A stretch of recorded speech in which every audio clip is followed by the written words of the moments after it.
right, great. Nope. We're live. 5, 4, 3, and go. Yeah. Are we? So neither team is playing for anything at this point, right? Like this is... Right. No. I'm Jambi, by the way. Yeah, no, this is, well, it's interesting, right? Like the second wild card, it's just like it was last year. Nobody wants to win it. So yeah. the Red Wings win today, and technically they're only a point back. Mhm. But there's 4 other teams that are right in that mix, and they're missing a couple of games, and they don't have the tiebreakers, and yeah, it's not the best. So you're actually in the same spot that we were like a week and a half ago. The Bruins were a week and a half ago. We're like, we're right there. We don't want to be right there. We'd rather the teams just Right. take it. And yeah. Yeah, in theory. Yeah. Hello, Sunset Records and Han Swolo. Go Bees. What's good? And Caleb. People trickling in already.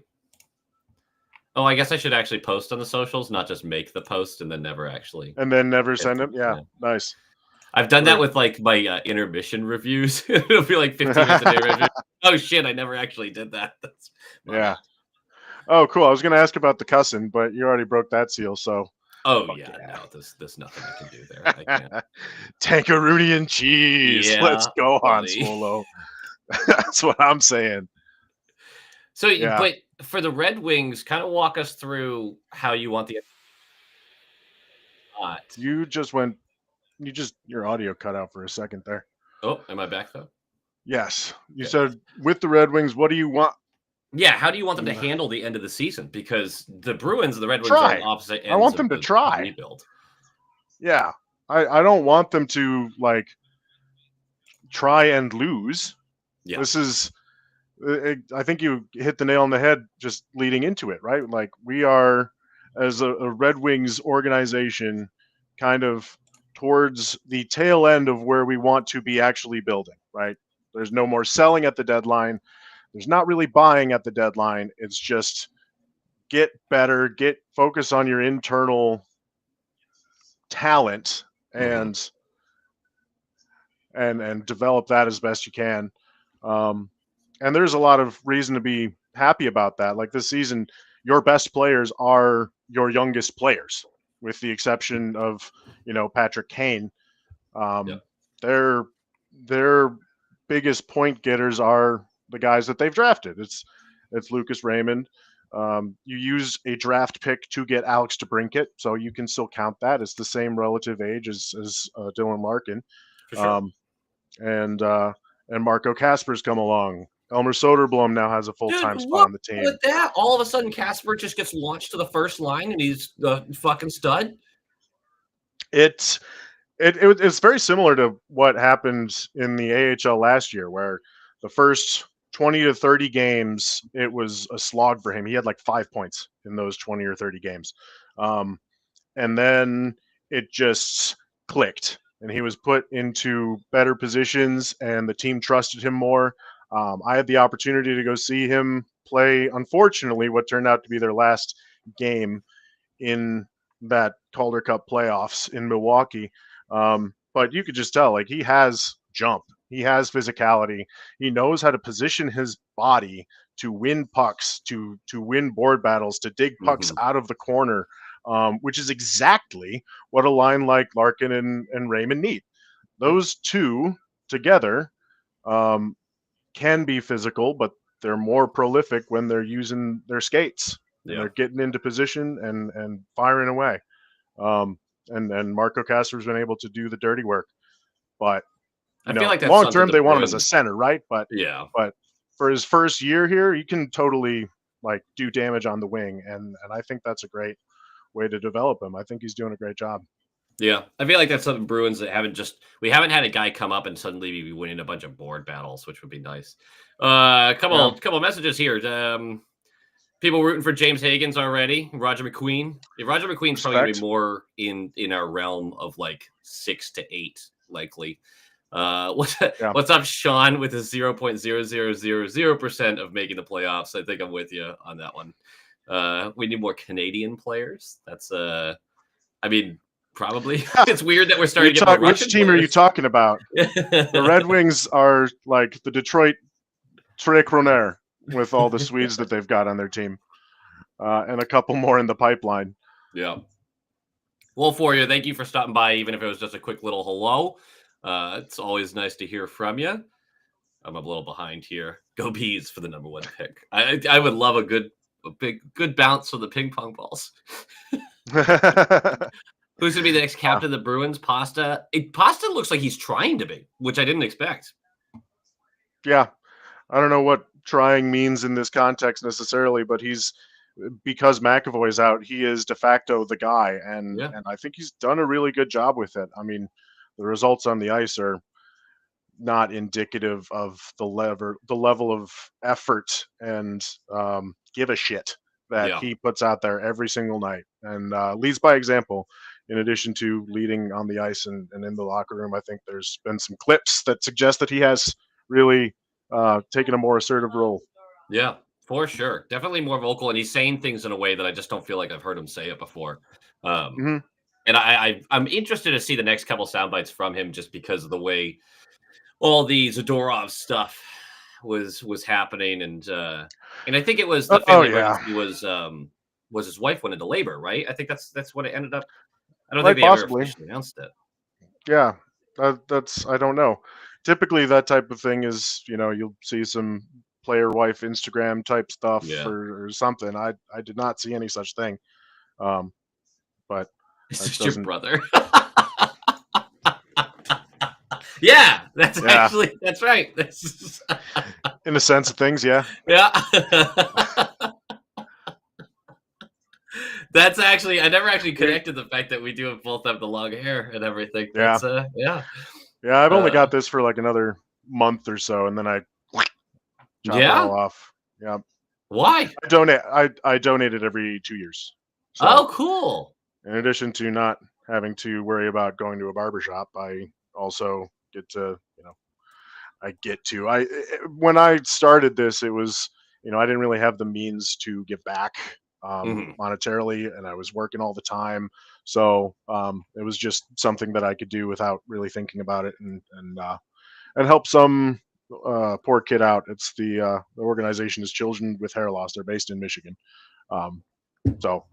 And it's not just cancer, although that's a big part of it, but also like things like alopecia or albinoism. Certain diseases like that will kind of attack the hair cells. So, and that sucks. You're a little 5-6-year-old kid and you can't grow hair. Like, Christ, I can't imagine. That's cool though, man. I didn't know that you did that. Yeah. We don't. Our interaction is typically on the internet, right? So yeah, that's true. we don't get a lot of FaceTime, you and I. We don't. What do you think on Riley Walsh? I think he's had a good season. I'm not really sure what he's going to be long term. I honestly wasn't that excited about his skill set beforehand, but yeah, I think he's had a good season. We'll see. There's still a bit of a road there. Mike, what's going on? Swayman's over under 5.5. I'm going to take the under on this one. I'll take the under on that pretty easily. Honestly, I think Swayman probably is in store for a pretty big game. The Red Wings have really struggled to put the puck in the net, and McClellan's system, contrary to Lalonde's system, does encourage volume shooting. So if you're a volume shooting team, you always run the risk of having the other goaltender pick up momentum, right? I think it's what's doomed the Carolina Hurricanes in the postseason for as long as it has. Yeah, that's actually an interesting point, especially about that team. That's definitely, they get into a rhythm against them. I think the problem is with the Canes a little bit, and this is to your point, is they work a very specific system that works really well for them for the regular season. But just like, I kind of compare it to the NBA, where there are certain gimmicks during the regular season that you're just like, come playoffs, it's still going to work. And then you get into the playoffs for some teams, though, and it's like, I've the third night in the last 5 nights that I've seen this, and I'm starting to really get used to it. And I think the Canes, that's one of the issues they run into, is teams start to get used to them, and they're like, okay, I can handle certain aspects of this. Right. That being said, I still think that's shot from this location. Yeah.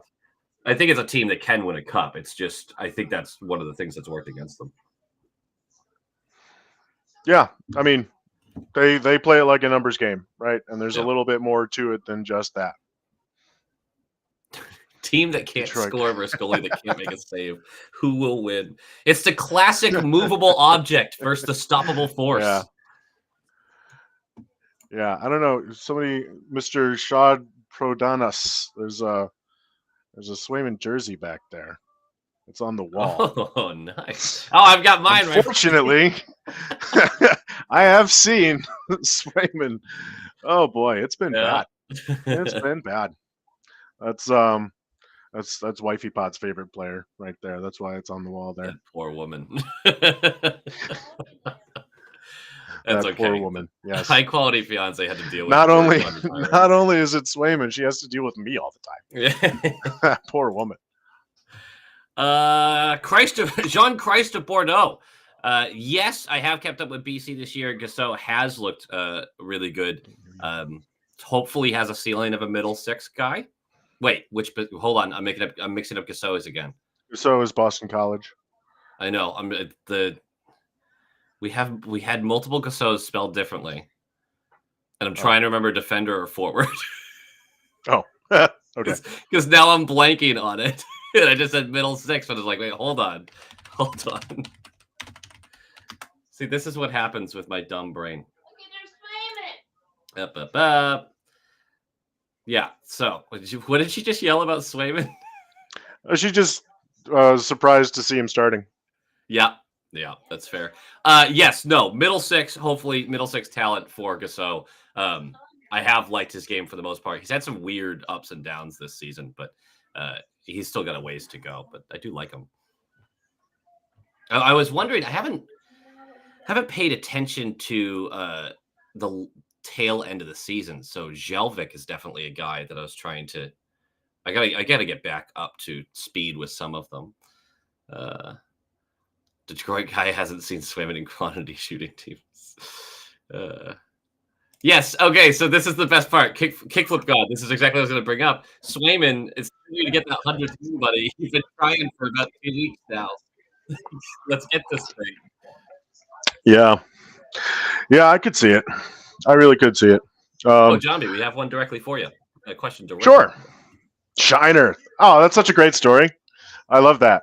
And it seems like him and Austin Watson, Ypsilanti native Austin Watson, I will say, both came into the bottom six and added an element that nobody on this team's regular roster has, which is some fuck you.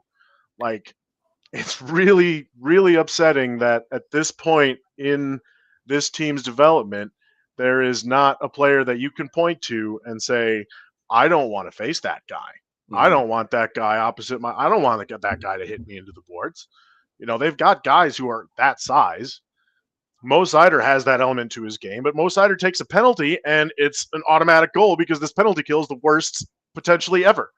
Yeah. So, are you guys still on pace to do that? Second worst ever, right between those terrible Kings teams in the early 80s. There you go. And that's since what, the 50s, when the 60s they started tracking that stuff? Yeah. It's like, crazy. I don't remember exactly. But the too many men penalty was still tracked. They'd started tracking it, but then some things changed where you didn't always end the power play when you scored. It used to be 2 minutes regardless. So a lot of those, I mean, if you had a real bad power play back in, the early 70s, then it could really hurt you, or a really bad penalty kill, I should say. Mm. Yeah. I'm glad it's not like that anymore, honestly. I know I've heard arguments for bringing it back. That's Jambi. Jambi is a longtime member of the YouTube channel, and he's been a mod forever for the Discord. He's the guy I trust most with all of this stuff. So that's Jambi. I appreciate it. I appreciate your trust. Ella, why are you boycotting the Bruins? I mean, I understand, but I'd like to get your because they suck. Robert, I get it, man. I skipped that game. I skipped it. I didn't watch it. Didn't want to watch it.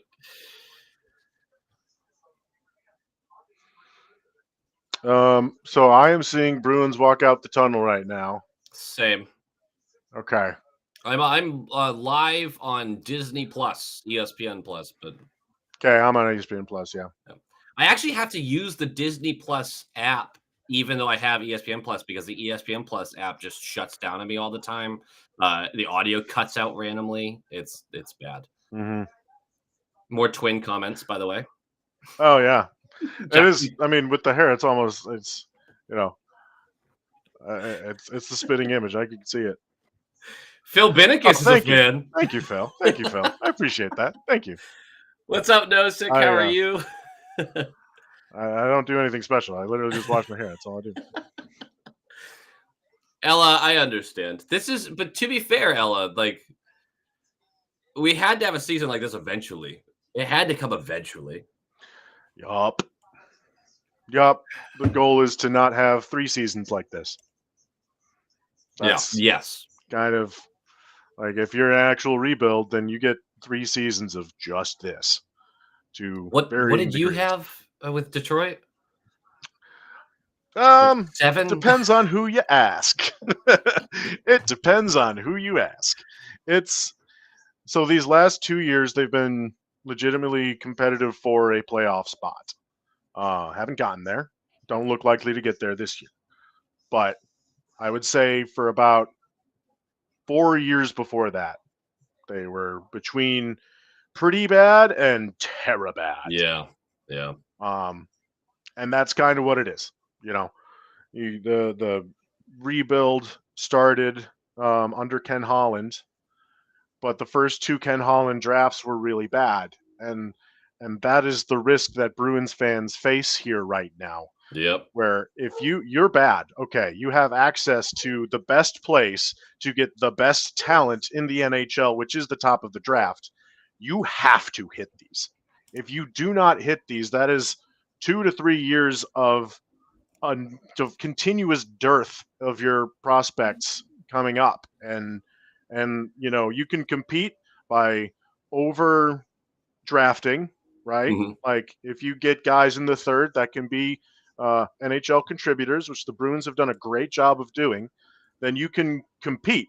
But the way you get the star pieces is at the top of the draft, and if you miss those, then yeah, Philip Zadina and Michael Rasmussen. Rasmussen is a bottom 6 pick. Philip Zadina gonna fill their nets with pucks. Yeah. We were stoked, dude. We were stoked. He was supposed to be a top 3 guy. He went 6th. We're like, fell to you. I think a lot of people were like, "Damn, this kid's got a nasty shot. This will be." Nope. Yeah. I think Bruins fans really do. They could benefit from looking around the league. The ones that want to tear it to the true studs, right? Like Pasta, McAvoy, Swayman, get everyone out and just start over. We haven't seen a rebuild take less than 6 years in the past decade. If we're talking about that, then Colorado had to do it twice. They had a semi-okay rebuild, and then had the actual rebuild that got you McCarr, McKinnon, Rantanen, and Landeskog. And then once you got McKinnon and McCarr, you're done. Like now it's tough. You can build between those two. They're both generational talents. Right. And then Buffalo's on their 3rd. Anaheim's on their I would consider 2nd or 3rd. Like Anaheim has been. It's been. Yeah, it's tough. It's been a long time for Anaheim. Yeah. The Verbeek era has been. Anaheim's such an interesting case. I was thinking about this earlier today. Like this year has been, more bad, but the best bad that they've seen in a long time in that organization, and it's tough because you don't like Cronin. I've heard so many bad things about Greg Cronin as a coach. But then at the same time, you see those clear steps that they've been taking. For sure. Nosek wants a puck drops live, and I second that. Can we get a puck It'll be drops, sort of live please? Because this is on a delay, so live enough. Here we go. Puck drops. I did contact low quality Leafs and Sharks fan, and I think they're both just hammered down there. I think they're on a 4-day bender. I haven't heard back from them. Emily, we are not related. We're just two handsome devils hanging out together. As a Blues fan, I wish we had an equivalent Blues channel personality. Christopher, I can't tell you how much that means to me when people say that. I really appreciate it. I hate you guys, but I also love you and appreciate you. Fuck the Blues. Might have multiple seasons of this. I'm betting we at least have one more. I'm betting the Bruins have at least one more. For sure. Yeah. And, they'll have one more where, okay, now you've got everybody from the AHL this year who you expect to have been playing meaningful games in the last 2 years. They'll be here next year. Yeah. So they will be leading this bad franchise, bad team in a good franchise. But, those are rookies. You got David Pastrnak. It is a fight. Wait, hold on. We have a 3-on-2 in a fight at the same time? And it's Alex DeBrincat and Andrew Peeke? Peeke, you got to win this, bud. You got to win. Oh, my God, Peeke, you can't lose that. You can't lose that. Let's go! Alex DeBrincat. You know who's got some fuck you to his game? Alex fucking DeBrincat's got some fuck you to his game. Holy shit, kid.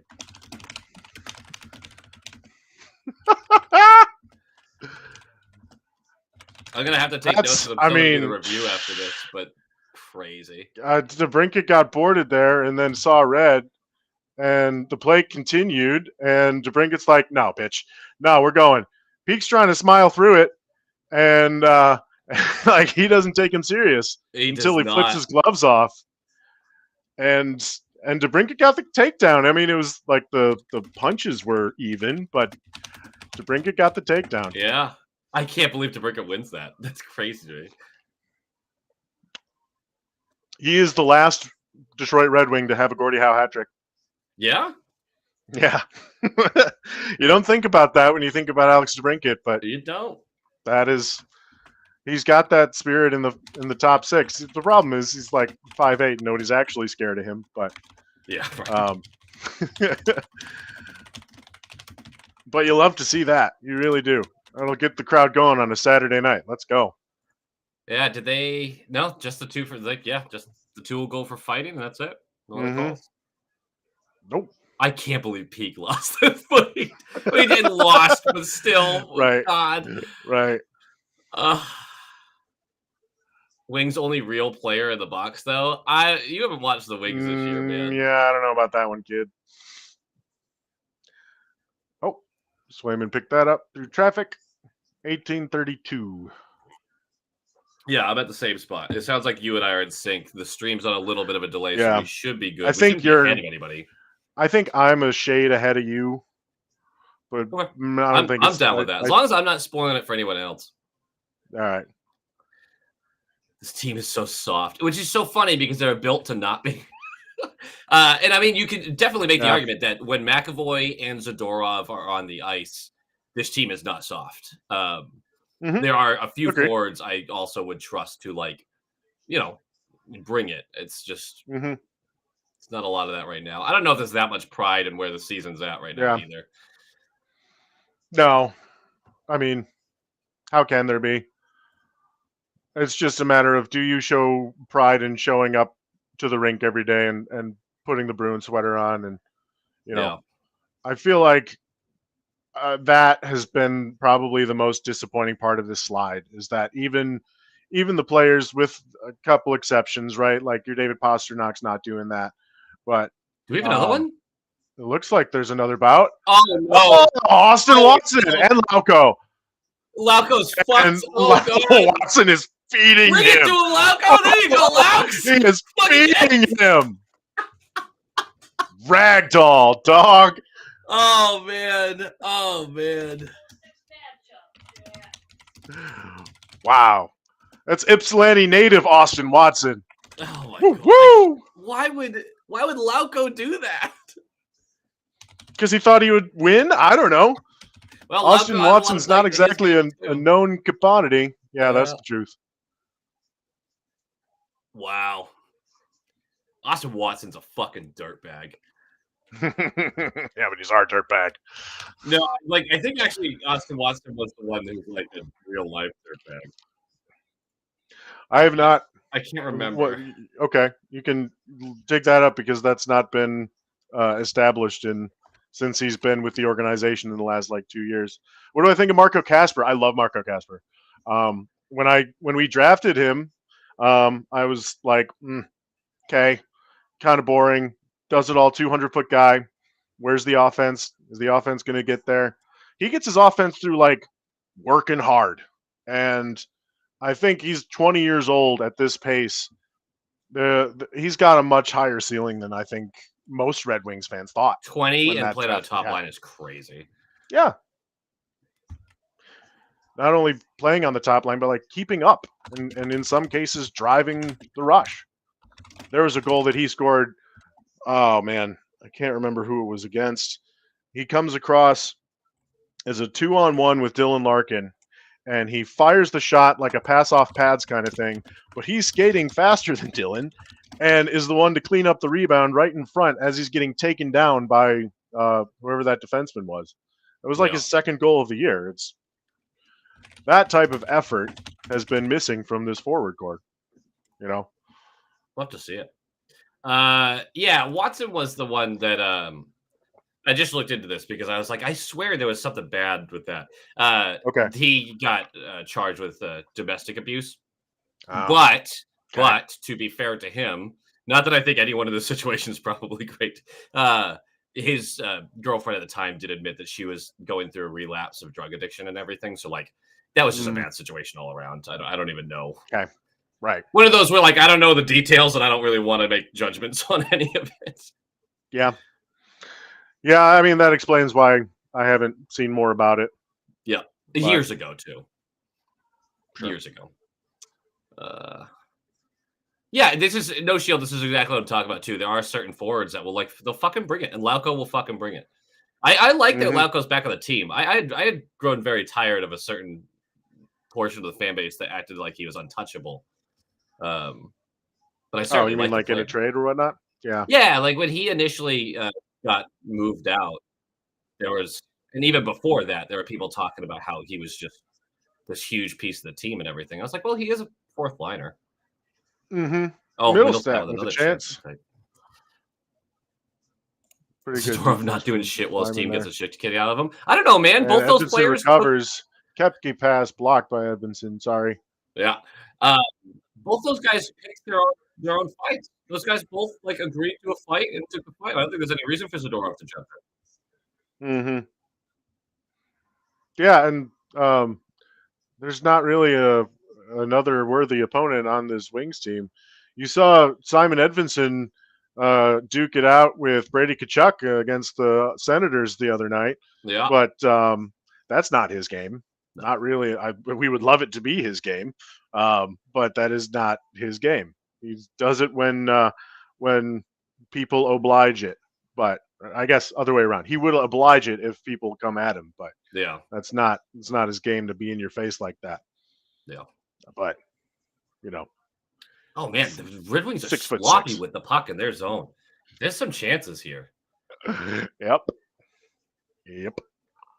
Brazeau deal has best return or ROI. I know what that stands for. Either way, but return of all the deals. Return on investment. There it is. Yep. Yes, I agree so far that the Brazeau deal is it's a player we weren't going to re-sign, or if we were, it was going to be like a league minimum deal. And you get a 22-year-old prospect that team had given up on to give them a little bit they weren't going to re-sign him either. Mm-hmm. And a pick that's just good business. Absolutely. Yeah, and then you go back and you look at that Lauko trade tree for you got the trades that the Wild and the Bruins have made over the last 2 years, and the Bruins have easily come out on the better side of that. Well, except for one. That's more years back though. That fifth rounder that ended up being. I said 2 years. 2 years. So. Yeah, and that's a fifth-round pick. Nobody expects the Spanish Inquisition from a fifth-round pick. It drives me nuts when people are like, the fucking Bruins gave that pick. I'm like, no one knew Kaprizov was going to be Kaprizov. Right. Yep. Ooh, if they bad had. turnover. Oh, And Marco! there it is. No! Is that Let's Casper? go! Was that fucking Yes, Casper? sir! Yes, sir! Lori just gave it to him, too. It's a nice shot. That is a nice right shot. under Swayman's glove. Swayman's first shot of the game, too. Not beating the allegations, brother. Yeah, it's a tough one.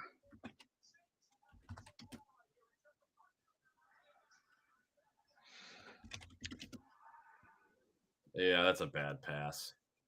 Yeah. There's just nothing Pasi can do about that. And, oh, you just hate to see it, but what are you going to do? That's a great shot.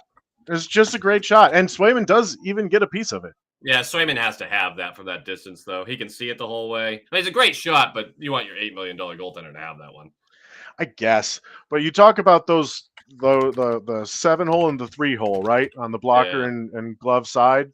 That's a pretty damn tough spot to react, go down or up either way. True. So I agree with you, but it's also a fast developing play. Like, you can come up with a million excuses, and that's at a certain point you get sick of coming up with a million excuses. Yeah. That's like watching it on replay, though, it's still like, God, I just want him to. Like, you know who makes that save? Tuukka Rask makes that save. Yeah. There's a development curve for goaltenders. And Swayman still has more to go on his development curve. I hope so. It's not a good year for the guy. I firmly believe that contract will be fine. This is an awful year for him, though. He's not going to look back on this one fondly. No one is. 20 years old, 6'1", 183 pounds, 8th overall pick in 2022, and the guy is playing on the top line of the Detroit Red Wings a few years later. That's fucking dope, man. Been a long time since the Bruins have one of those. Well, it's been a long time since they had a top 10 pick. I think it's their first top 10 pick in literally a decade. Good point. When was... Hold on. Last top 10 pick for the Boston Bruins. Oh, man. Was it Zach Hamel? You would know better than I. I'm not going to lie. When I don't even remember back that far. I think it's...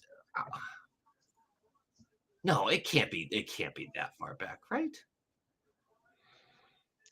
I know it definitely hasn't happened in Don Sweeney's tenure. No, for sure not. Even the 2015 draft, that was, what, 14, 15, 16 or something along those lines?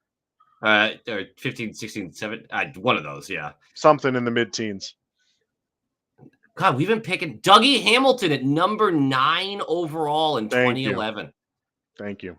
Oh, and then Tyler Seguin. That's right, 2nd overall. I can't believe I forgot Tyler Seguin. Okay. And then it's got to be Hamel. Yeah, 2007 Zach Hamel, which is a brutal, brutal pick.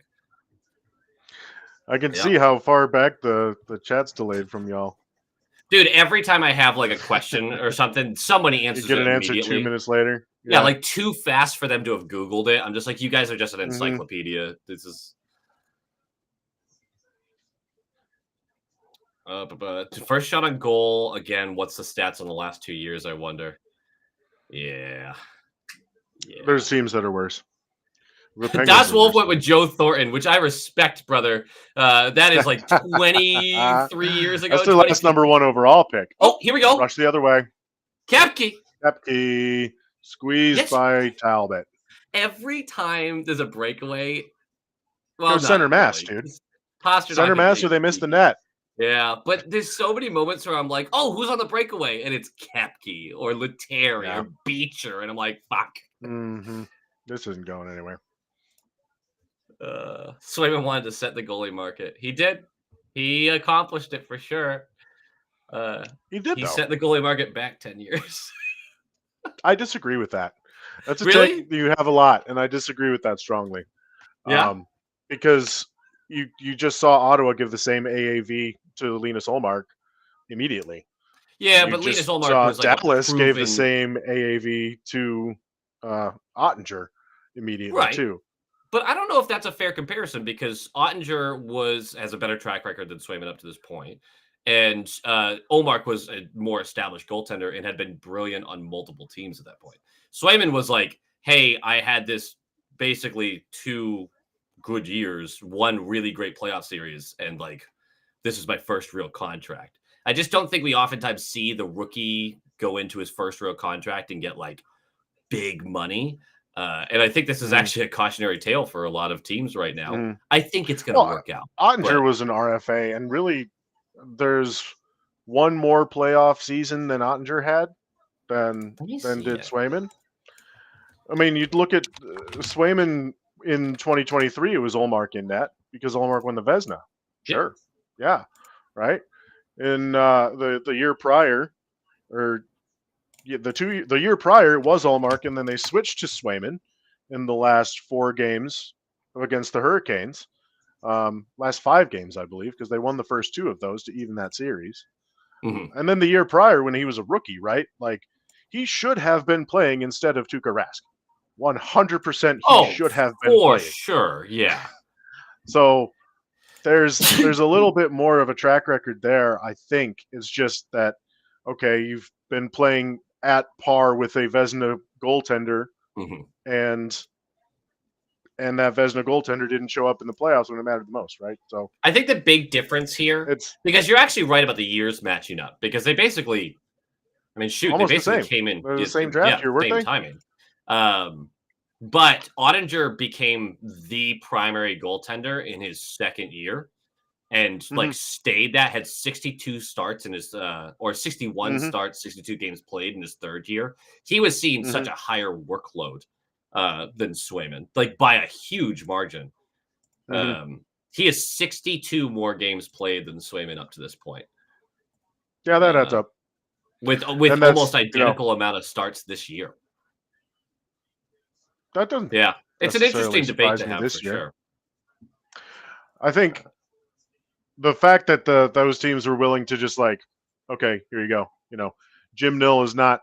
Well, I guess up until this year, Jim Nill has not been the one to bring out a huge dollar contract. Yeah, but he just did that with Ottinger, and then I think it's funny the few big dollar contracts he's done with skaters.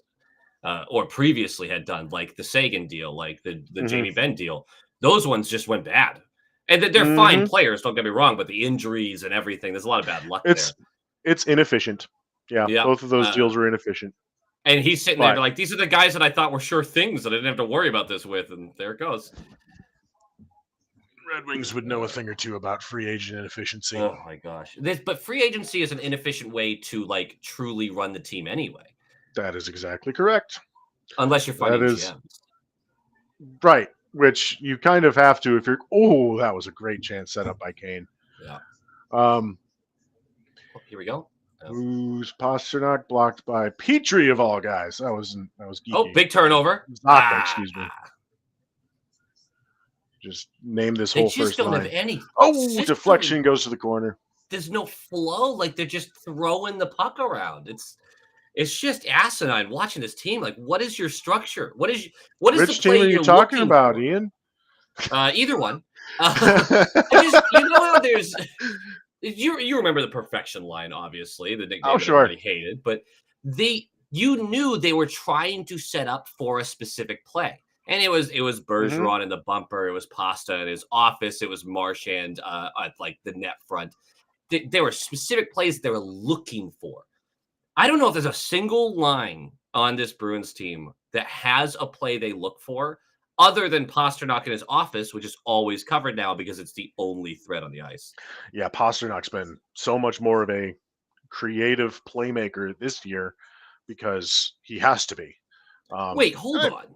To be fair, he's developed that, but yeah. Sorry to interrupt. The Sagan deal was signed in Boston before the trade deadline, the $9.5 million Sagan deal? Is that right? Is that right? That doesn't feel right. They traded him not because they were rebuilding or anything. They traded him. Well, it's because he slept with Horton's wife or Chiarelli's daughter. Yeah, there was other reasons. extracurricular reasons. So there's reason to accept that contract and be okay with it.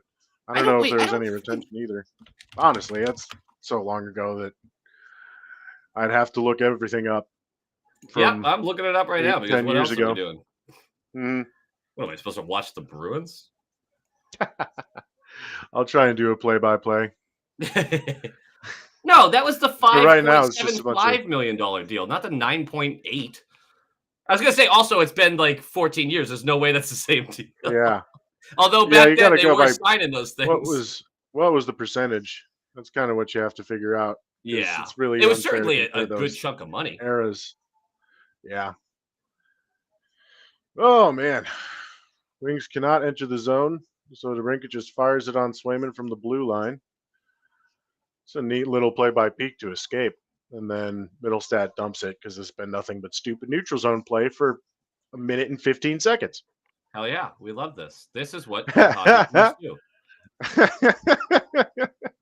This is it.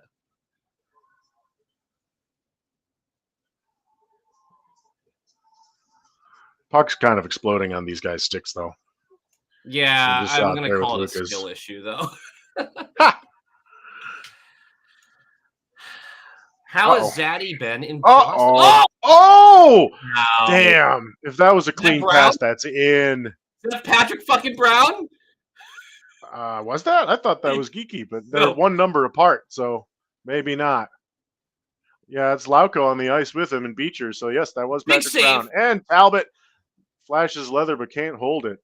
Zadorov skates it around and around. We'll answer the Zadorov question in a second. The Bruins are actually doing something. They got kind of a cycle going. Yeah, this is good. This looks nice. Up at the top. Now Morgan Kiki's on the ice. Oh, you're right. Damn it. Oh, it's picked off. And who is this coming the other way? It's Luke Freeman. Big save. Woo. Big save. There you go, Sway. Yeah, right? What are your thoughts on how Zadorov's been this year? Yeah. It's really frustrating because you can see the tools. And then you also see him making absolutely no use of those tools 80% of the time. And that's been the really challenging to watch. Yeah. I agree with everybody that he's been better in the last little while. So good on him for raising his game when nobody else will. But is it good enough to be a top pairing defenseman on a competitive team? I don't think so. You like him in like a heavy presence, a forecheck role kind of thing. Great locker room voice. Great locker room voice. Yeah. Yep. By all accounts, A+ dude. But I don't know. There's the phrase hockey IQ, and I've never really been able to define that, but I know it when I see it. Yeah. And I just don't see it all that often in Nikita Zadorov's game. I'd say easily the worst thing about him is his hockey IQ. I think he's been mostly part of the problem through the year. The last 2 weeks have been much better, and if this is what he can bring consistently, the money's spent. I don't give a shit about the contract. Right. It's an overpay. But if he could be a really solid third pairing, even second pairing in a pinch guy, fine, whatever. Like, great. That's fine by me. Yeah. Yep, I'm pretty much with it. Well, it was Yoki Haru again on the fucking blue line. God. Yeah, he made up for a decent back check, but yeah. I'm so over Yoki Haru. And I know he was a placeholder because Carlo's not here anymore, but fuck, man. Yeah. Zadorov is better than some of their forwards. I'm not going to argue with that. But that's not like a compliment to Zadorov. It's not a good team. It's not a good team. It just is what it is. It's a bad team, man.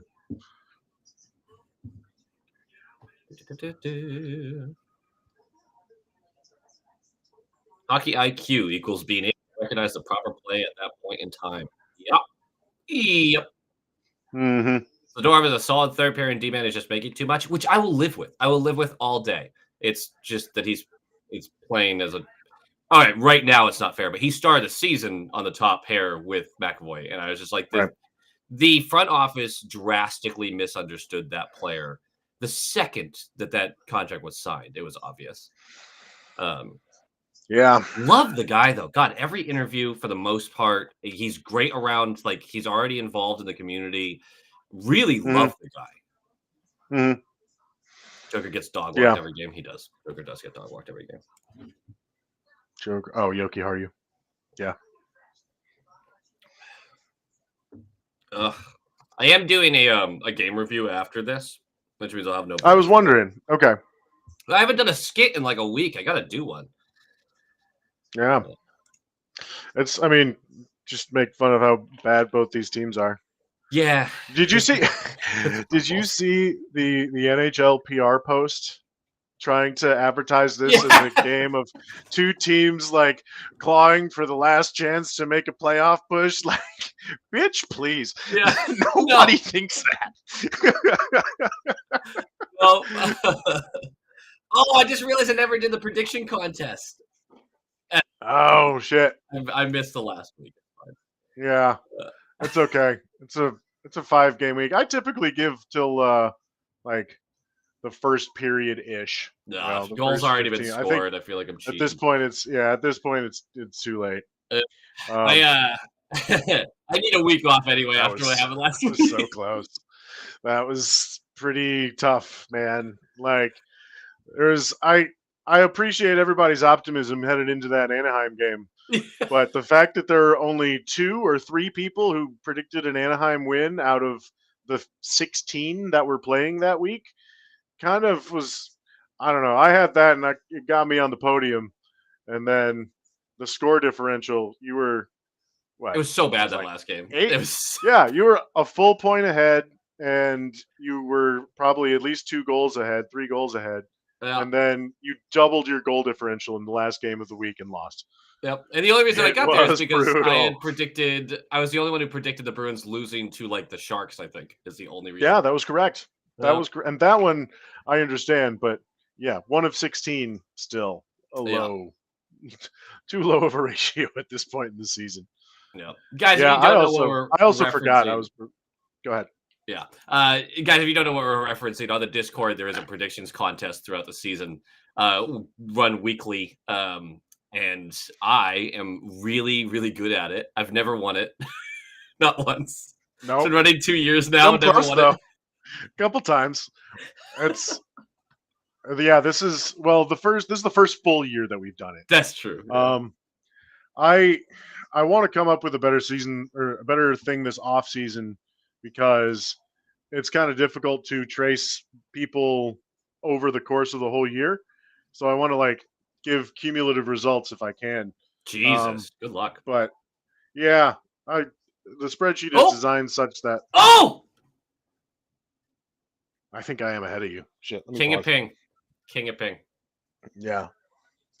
The spreadsheet is designed such that you can customize your name, and so it would be difficult to make that linkage unless I assigned everybody a number or some such that would that would be able to search for that number in this pile of data and go along that column or whatever it may be.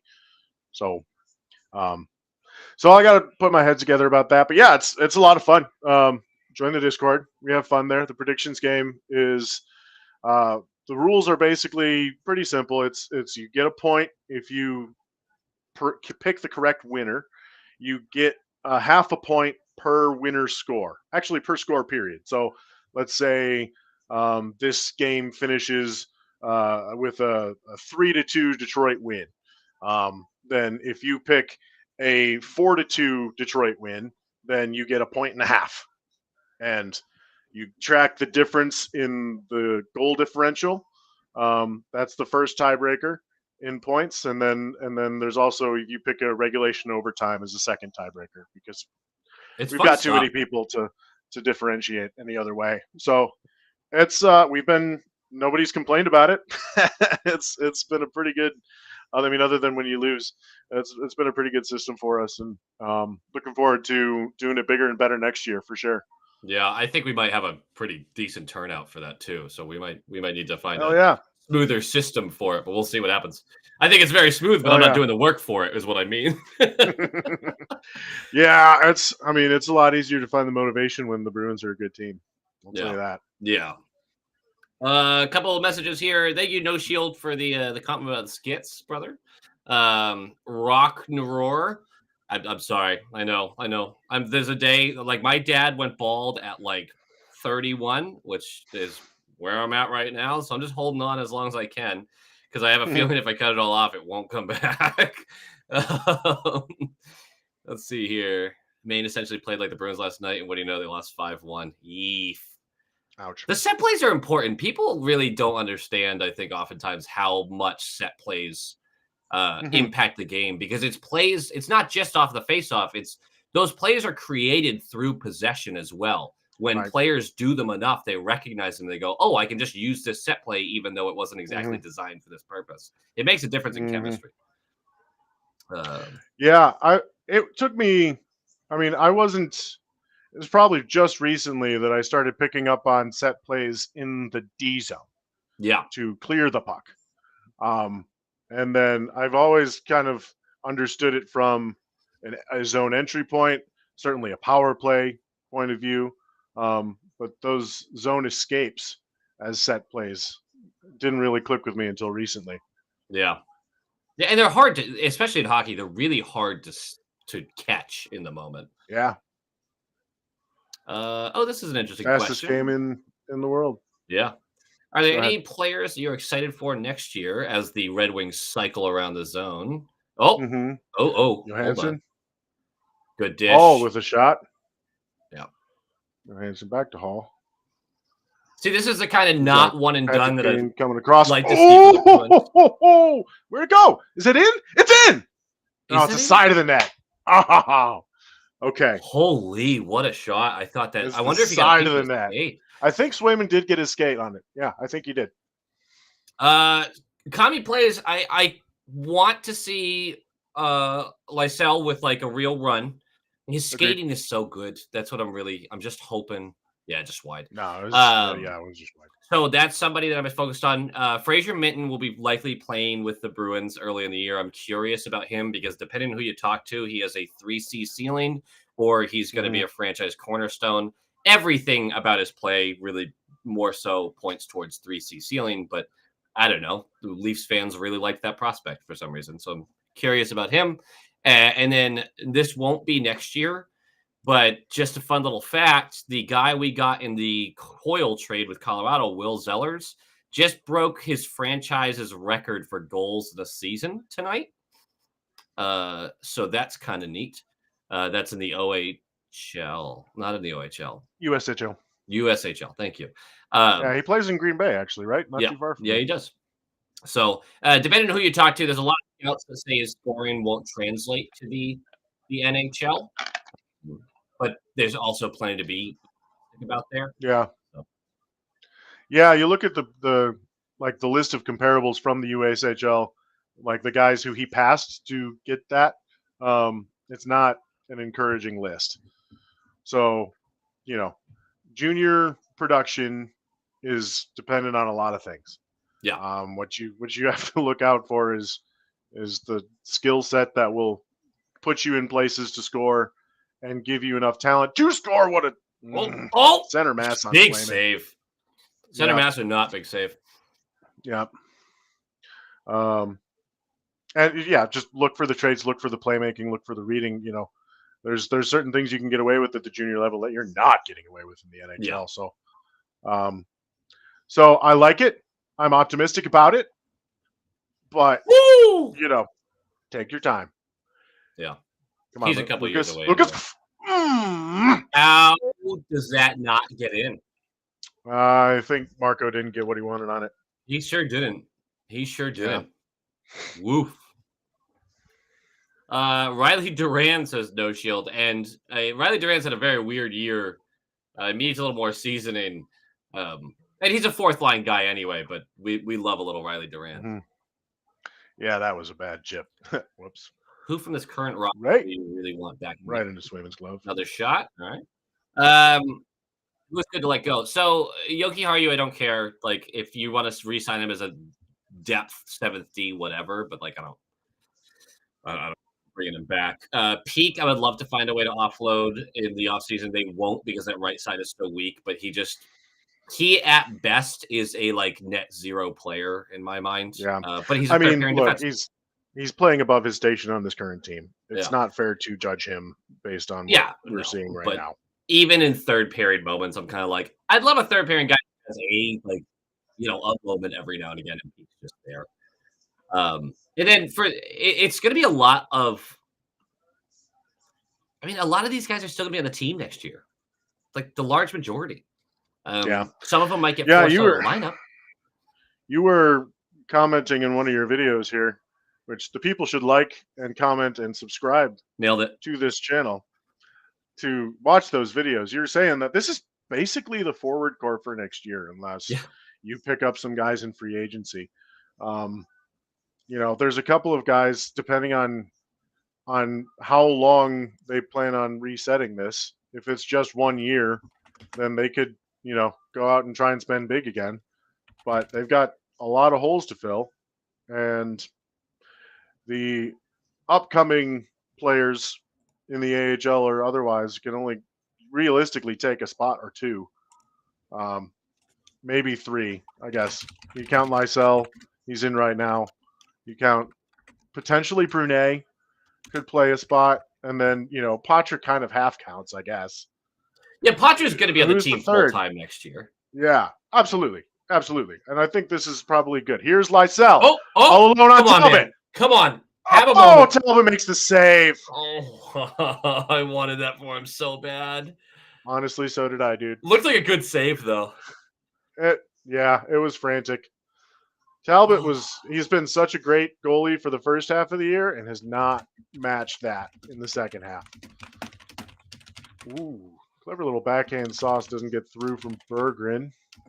And then he tries to take down Mitchell. Bruins escape the zone.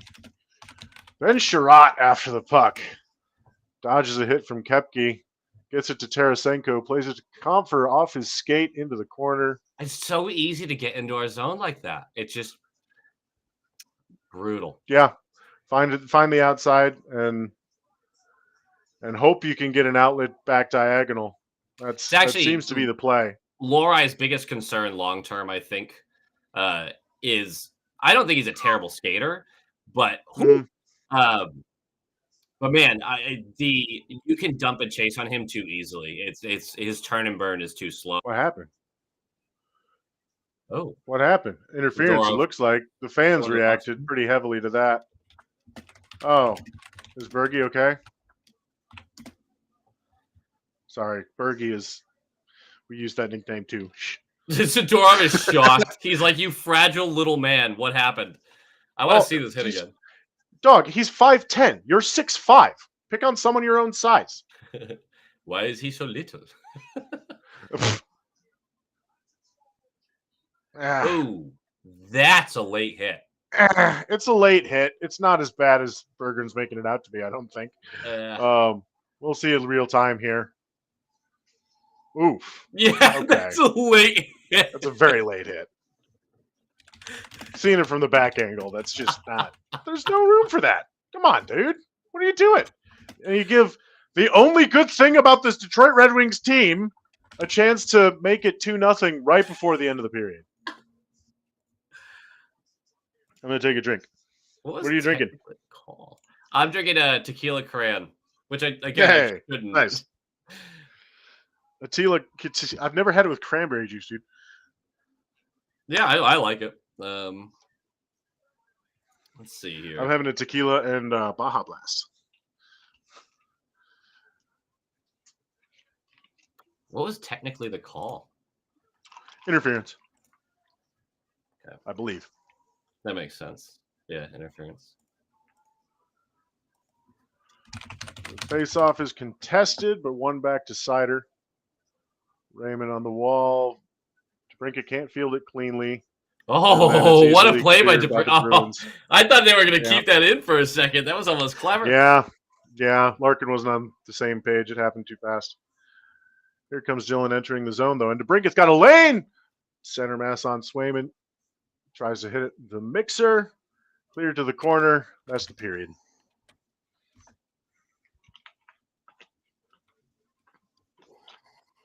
What is your opinion on the intermission face-off if you end the period on a power play? Should you get the offensive zone draw, or should you stay at center ice like it is? Oh, like to start the next period? Mm-hmm. Yeah, I think you should start in the offensive zone for the next period. I agree. Glad we're on the same page there. Yeah. I just don't think it makes sense to like, oh, the timing of the penalty is now technically a disadvantage to the 2 minutes. I don't know how to get it. Mm-hmm. Most penalized in NHL. I believe we have the second most penalized guy too. Mm-hmm. Yeah, and you know what? The Red Wings are really, really good at drawing penalties. Yeah. Because they're diving little attach, babies. You can, yeah. You can attach whatever you want to that statement, but they have, I think, the second or third best penalty differential in the league, and then the second or third best power play in the league. It's a pretty good combination. If your team is trash and you also have a lot of power plays, not trash, but if they're not good and you have a lot of power plays, I think you probably just draw a lot of power plays. I think that's. Let's see here. They use their skating though. It's not like it's all just dives. Yeah, teams very fast. And they really do like to. Yikes, Tony Toons. I'm sorry. Bro. Hey, I appreciate your strength there, Tony. Yeah, I've done the sobriety thing. Yeah. I was raised Catholic. I used to do Lent every year, and even through college, I would do it. And it was fake Lent, though. I'd be like, "Oh, I'm going to give up this thing," and I would give it up, but it was never something that like mattered. You know? Right? Yeah. I wasn't good at. I'm going to give up tropical Skittles. Exactly. There you go. We got a donation that's going straight to the wedding fund. By the way, that's going straight. Hey! Weddings are so expensive. They're so expensive. Damn right, dude. Yeah. I'm drought. It's fine. Levi, thank you so much. Let's highlight this comment here for a second. What do we think about Marat Huznadinov? Would he be worth keeping? Where should he be slotted in? 100% worth keeping. There's no reason for where the Bruins are to give up on a player that's 22 years old, has shown flashes of talent. He should be in the middle six. I have no idea why he had a 70% defensive draw start on the Minnesota Wild. Doesn't make sense to me. He's an undersized winger. I think he'd be a nice third left wing scoring threat or facilitating threat, really. But that's probably his ideal positioning. But middle six is where I'd say. Jambi, you got any thoughts on that? I agree. I feel like with his speed, there are now players that you have coming up that can match that. Like, I'm really interested to see if they do a Kuznetsov middle stat Liesel line, because that would just skate circles around everybody. And that's not something that the Bruins have had in their team makeup for a very long time. But yeah, I agree. He's a middle six guy. The problem is there's a lot of middle six guys on this team. There's a lot of middle six guys coming up in the system. There's, you look at all these guys and second line ceiling on most of them, it's a little discouraging. And that's to the points we were making earlier. That's why you need to hit in this draft. You have to find a top line talent in this draft, even if one doesn't even if he isn't ready this next year. And actually, I want to go back a little bit because you made a really good point about how this is the forward group for next year. It's going to be a very young forward group because we're hoping that Patra's part of it, Minton's part of it. There's guys pushing. Maybe we get a Nikolaj Ehlers in the mix. Maybe we're able to grab him in free agency, something like that. But at the end of the day, even if you have a talented young forward group, look around the league at the talented but uber young forward groups. Your team still isn't competing at a playoff level. And that's okay, because if the future looks like it's going that direction, great. But you still have to work through a lot of the youthful mistakes, which the Bruins and Bruins fans have not endured in a reluctant to do. They've been very reluctant to do. And I think that's part of the problem is I think there are players who could have succeeded But rather than have those guys learning at the NHL level and having one or two of those guys and hoping they develop into something else, the front office has opted like, no, let's fill that role with a veteran. And then that guy never amounts to anything, everything like that. But if you never suffer through having two, you end up in a situation like we're in where you have 8 now that you are like, fuck, the whole team's is really young. So thank you, Levi, again for the donation. I can't tell you how much that means to me. Really, really, thank you. It's like, seriously, every donation goes right to the wedding fund. It's just over there. Would you want Torts as head coach? Absolutely not. I don't think it fits where this team is at. Because he does elevate teams. He does for a year or two. Structure, everything, he elevates them. But this team needs to be what it is. And I want a good coach. I do. But I don't want one that's going to sacrifice individual skill and individual development like that for the betterment of a structural team that improves your odds for that season but doesn't long-term help your franchise. That's how I've always felt about it. Yeah, I'm of two minds. I mean, I feel like this, like you just said, you know, he can be a floor raiser, and he can definitely push a group that's reluctant to get any discipline into being disciplined.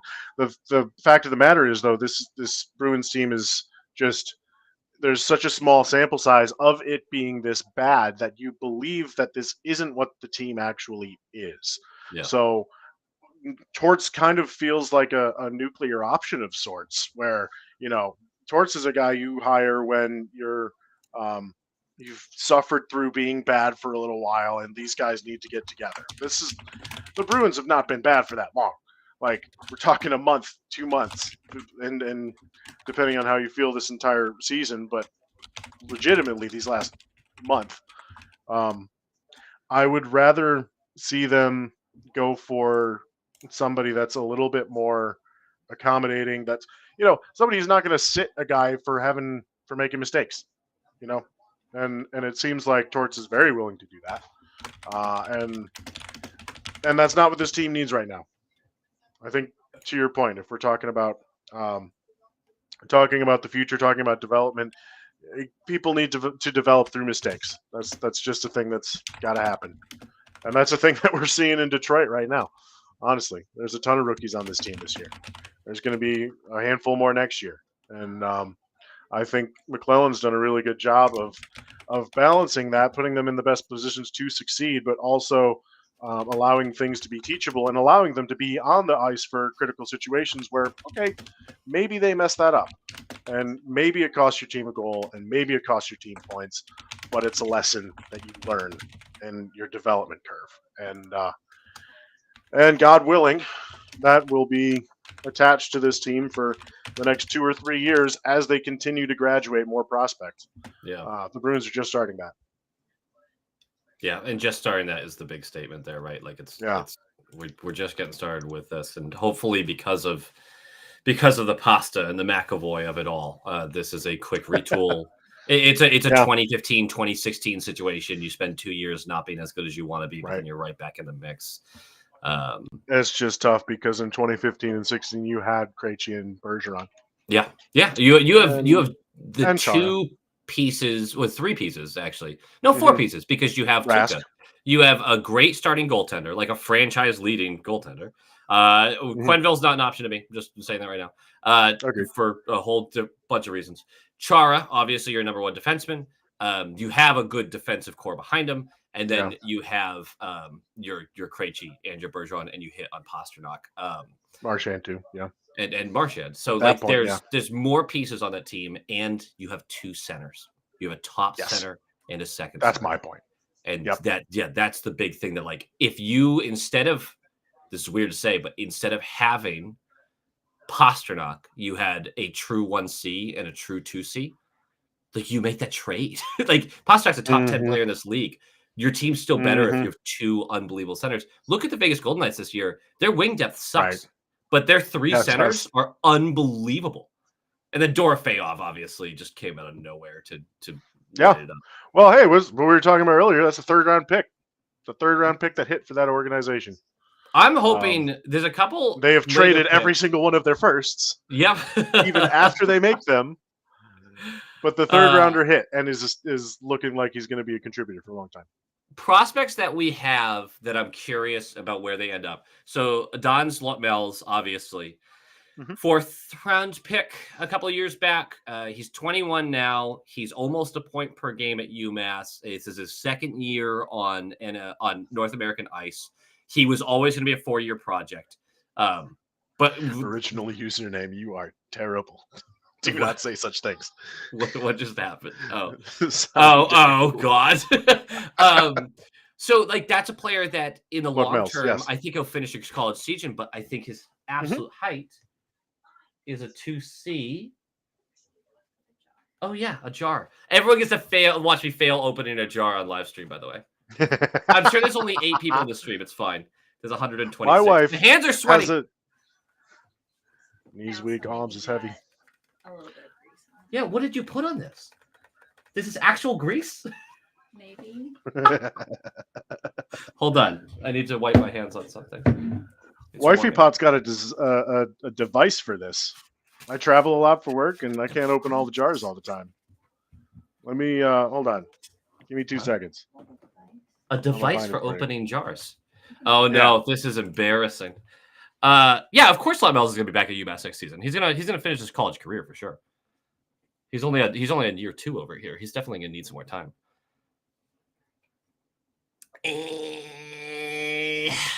Vancouver had 3 top 2Cs. You're cutting deep. Yeah, but they couldn't get along with them, which is weird to say. They couldn't get along.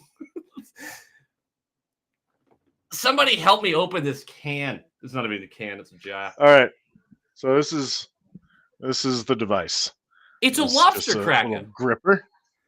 No, it's not a lobster cracker because it's got 3 different rungs, right? 4 different, and then you stretch it, you squeeze it around the pickle jar, and you pop it open. You know, that'd be really helpful. Rubber enough. Cross the road from me or something. Did you actually grease? Me too. No. Loquel's on the stream right now, embarrassing himself trying to open a jar, and I was like, "We've got this jar opening device. You can save the embarrassment." This is actually, by the way, the sponsor is the sponsor. The stream is sponsored. I haven't mentioned it yet. There's a link below for the SHL. Check it out, guys. We're gonna do an actual sponsorship ad in the video, but we'll talk about that in a second. Oh, it's intermission. Okay. Talk about it now. The greasy that's a good point. We got 8 jar minutes. of salsa is turning out to be a problem, and now I'm sweating. I could just not get open. No, do you have a kniffy or something? I could bring one. This is what you get. This is a small-time YouTuber, guys. This is What was that? What was that hand gesture there, bud? What you doing? You're getting paid millions to get along. I could do it for $1 million. Kami plays. I'm with you. Like the Vancouver Canucks are a shit show, and they're cursed because they finally have a good season, and then all of a sudden their 2 best players are like whining at each other, and then they can't play hockey anymore. I don't get it. Yeah. I mean, Elias Pettersson. I have to differentiate them, and that's how I choose to do so. EP40. He has, to his credit, been a lot better in the last few games. But holy crap, does that look like the wrong decision early on? It does. Holy crap. But if I'm Vancouver, I'm nervous as hell. But I don't trade him. Like, you lose any trade that you make giving him away. I think they lost the JT Miller trade, too. I could go wash the top. Probably, yeah. Although, it's not a bad trade, but yeah, let's try the hot water on this. Try the knife. Just smack it with a knife around the circumference. I tried the knife a little bit, but I can't seem to get it to budge. Oh, man. I'm a weak man. Weak. I've been out of the gym for a while, too. Let's see here. So let's talk about the SHL for just a second.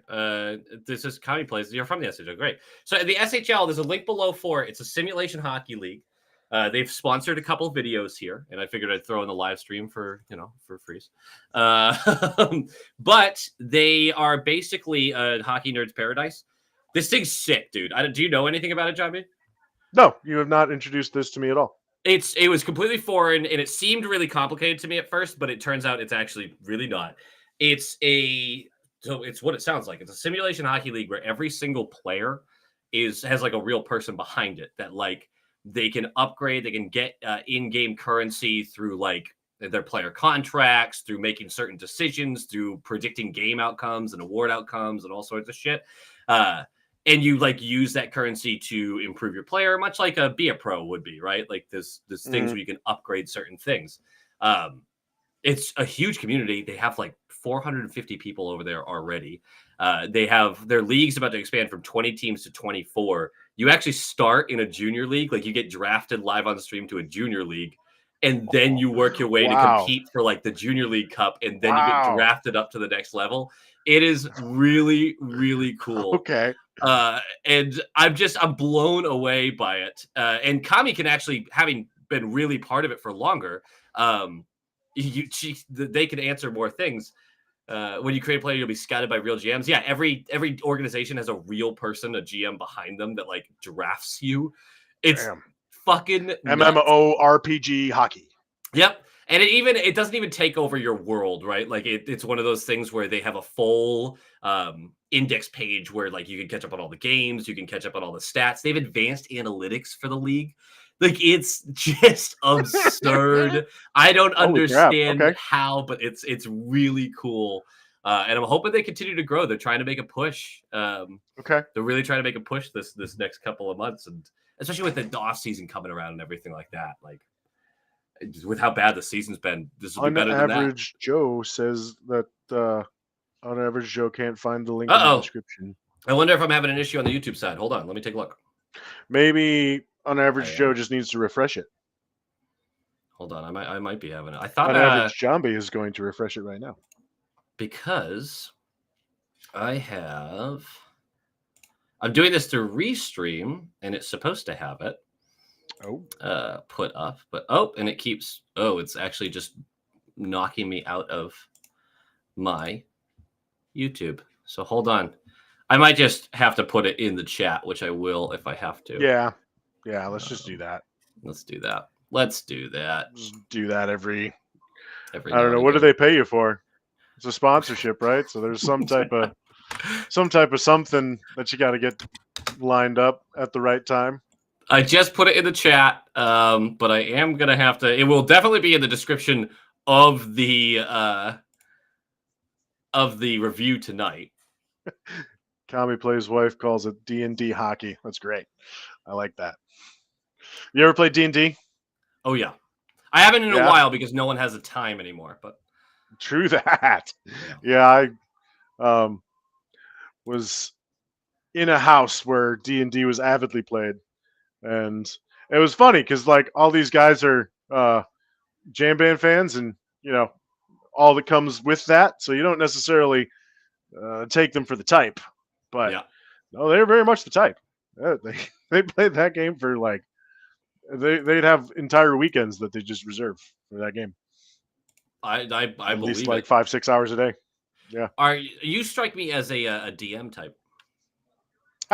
Nope.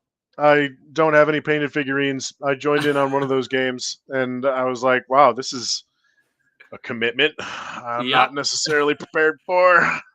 So, no, I did not play D&D. Catan, on the other hand, I really enjoy playing Catan. I really enjoy playing Risk. Haven't played either of those games in quite some time. Do you know why I've never played Catan?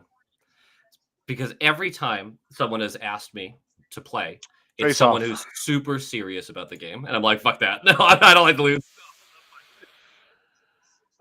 Yeah, fair. Okay. I'm at 1945. Where are you at? 1946. So we're good. Okay. And they're still can't on even get it out of their own zone. Yep. Local has a phallic shape on his shoulder. What? That's a shamrock, my dude. Let's see here. What was my last character? My last character was actually a character that if I ever find a reason to use them again, I will. It was an incorrigible douchebag, not a murderer.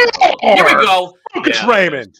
Yeah, it is. There's nothing like the setup, the process. Woof. Yeah, that's a beautiful sauce. I don't know if you noticed that. Patrick Kane just like sauced it about 2 or 3 feet in the air to get it to Sider, to get it to Raymond. It felt like a savable puck, though, not going to lie. Let's watch it again. Wotherspoon can't handle it. Got DeBrincat coming behind the net. Feeds it back to the point, and then this is where it happens. Kane below the circle. Chips it over Zaka. It is Ooh. sauce. Ooh, maybe not. That's a bullet over the blocker's shoulder. And it looks like it took a tip. It looks like it took a tip. So, okay. I'm not blaming Sway on that one. 2-0 Detroit. Yeah.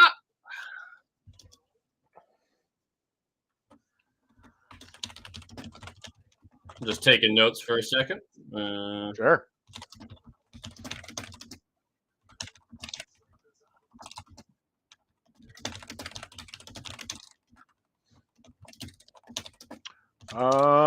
Looks like the Bruins are going to get a power play here. Didn't see what happened. Funny how that works.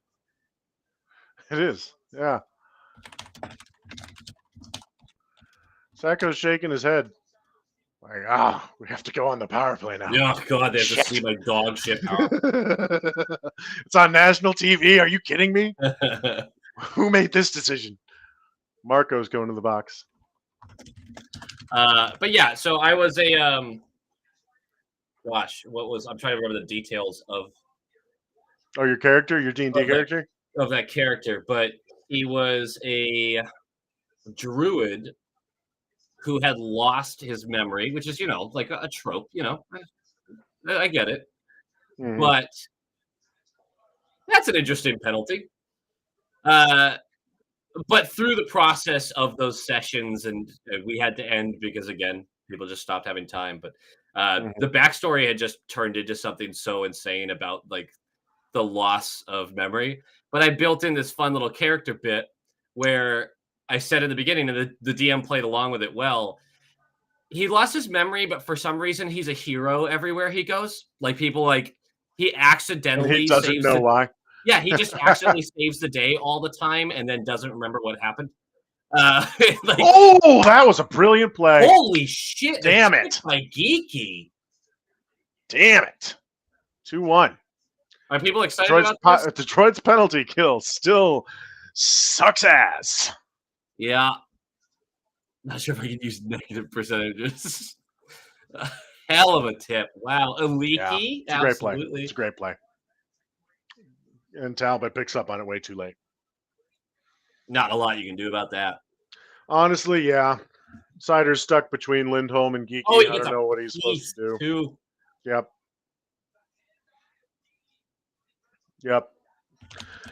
Well executed. 2-1.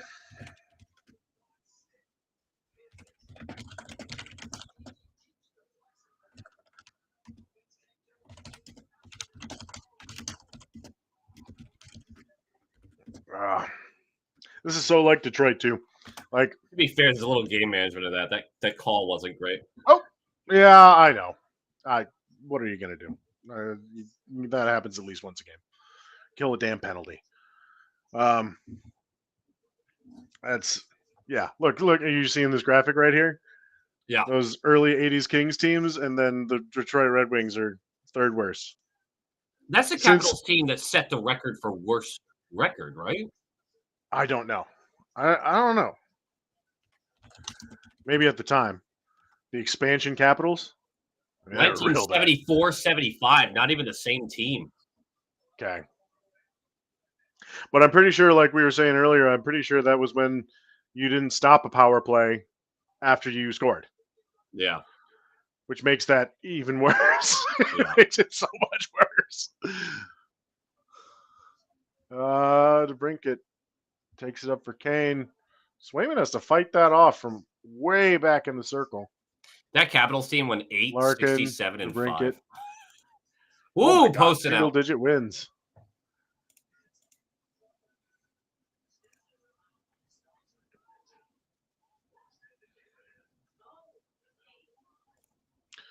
Shots are 10 apiece. 3 minutes into the second period. Gross. Yeah, right. Morgan Geeky with the power play goal. Of course it was geeky. I know. Sorry, wifey pot's over here in her Boston Red Sox sweater. Want to say hi? Hello. Wait, can I say hi? Here she is. Hello. Hey, let's go Sox. Let's go Sox. Let's go Sox. Did they win today? Hello to another 130 people. Yeah, I don't know either. Oh yeah, internet. Oh, I gotta go get my. She's got to go get her Red Sox stuff. She says. Did the Red Sox win? Okay. I don't know.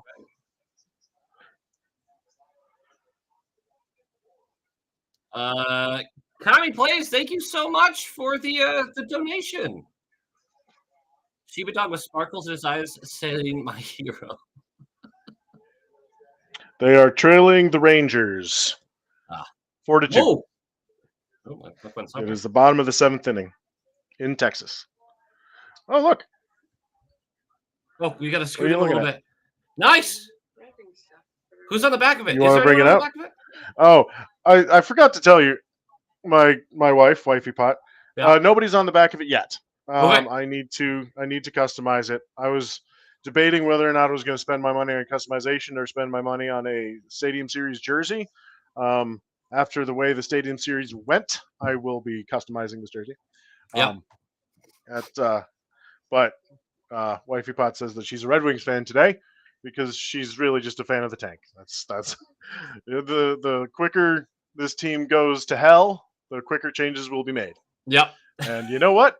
I do not disrespect the philosophy. Yeah. It is valid. That's funny. Oh, we're getting answers about the Red Sox game. Oh, But Kami Plays, Yeah. seriously, thank you so much for the donation. I greatly appreciate it. Again, going to the wedding fund immediately. we got married in this very scenario. Wifey pot and I did. Yeah, we did. Oh. Oh. What are you doing? Oh, you want to say the?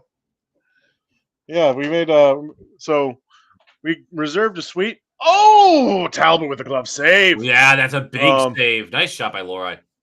Yeah, this is us. We did. Nice. It was on. Yeah, we did. They gave these out to our guests.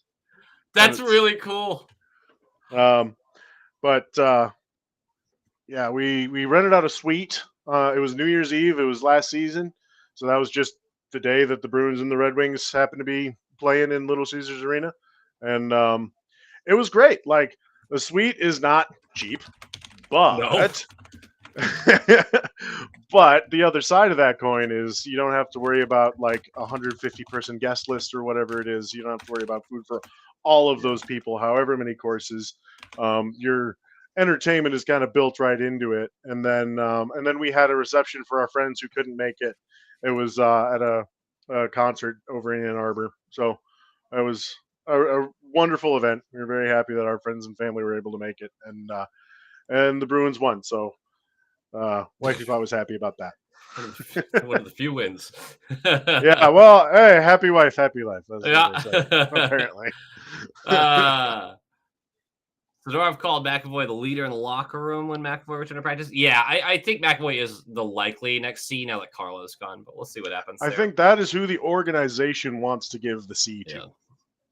I really do. Do you see this? Do and you I see think this they've- comment I highlighted? Osgood. I fucking Osgood? love Chris Osgood, man. I fucking love Chris Osgood. I think they're talking about a Edmonton, name the on the guy back died. of that. I think that's what they're suggesting. This? Oh no, this is Larkin. This is Dylan Larkin. It's fair. It's fair. Yep. I'm surprised you're not going with one of the young guys. Well, I got this one 2 years ago. Oh. So for no that custom job, I'll probably put either Raymond or Cider, one of the two. Yeah. And then I'm aiming my next jersey purchase. I've been holding off on Wings jersey purchases until I can find a 2014 Winter Classic. That's kind of my holy grail at this point. There's a couple that are online that like the Reebok made in Indonesia versions for a couple $100. So I'm hoping that I can find one for a better price than that. Especially if it's blank and not customized to a player I already like. Like those Reeboks, they've got most of the spec. It's like, what your the made in Indonesia ones with the button. You remember the button? Yeah. Similar, but a little earlier on. And I love and middle I set just forecheck. God. yeah. Sorry, continue.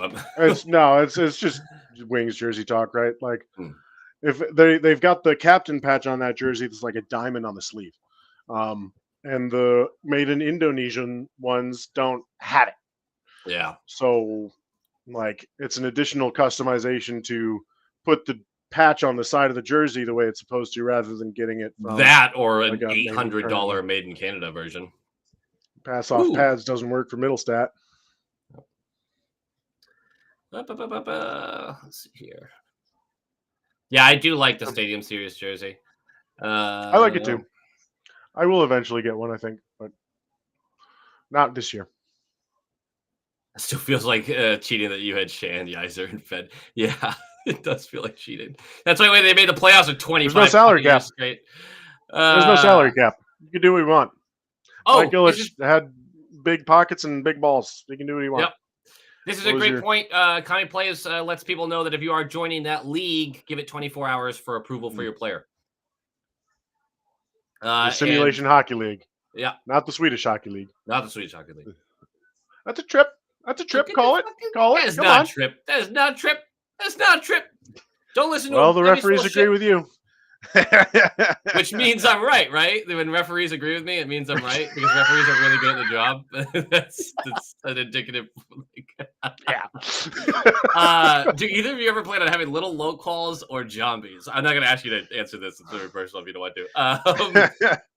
We've been talking about it. The High Quality Fiance and I are very much out on that. We have a lot of pets, and we don't have a lot of interest in the little ones. Besides, we have all of our friends are either pregnant or have had or just had kids, so we get to play the aunt and uncle as much as we want. So parents are not shy about letting you babysit at any opportunity. Like if you want to play parent for like a day or two but not have a kid, you're definitely going to have the opportunity. Here's all right, 3-on-2. Can they execute? Like that geeky path. That was Geek Brown, wasn't it, actually? That might have been Brown. Yes, it was. This dude, the 38-39 thing is messing with me. Like that Brown path, though. That one just sticks to Talbot. Oh, Talbot's had a pretty good game. Yeah, he has. Snowflake has been injured the past few weeks. He's done for the season. That's a bummer. That is a bummer. Do you see Beecher getting a contract here? Yeah, as a fourth line guy. Like that's Beecher, his skill set is indicative of a fourth line guy. You're just never expecting that fourth line to score. I mean, he's not getting an offer sheet. I can tell you that. So, and if he does, great. We'll get let somebody else take him or get the picks or have them negotiate for you, whichever. Yeah. Who had the most penalties? First question in the ref's mind before calling anything. Yep, that's true. Next year after training camp, the players should do a vote for captain. Let the players decide, not coach or management. Vocal players have a say in this, by the way. As far as I'm aware, and I've heard this in the past, is that they don't canvass the room. They don't send you like that email where they go, "Hey, take this Survey Monkey," but they do vocally go around and kind of speak with players privately.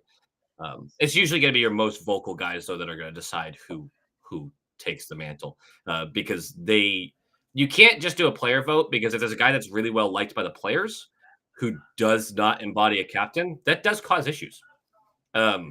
We talk a lot about the players, the Marchand trade, actually, perfect example. And people aren't going to like this answer for me, but the Marchand trade, before it happened, people were like, Marchand should get to decide.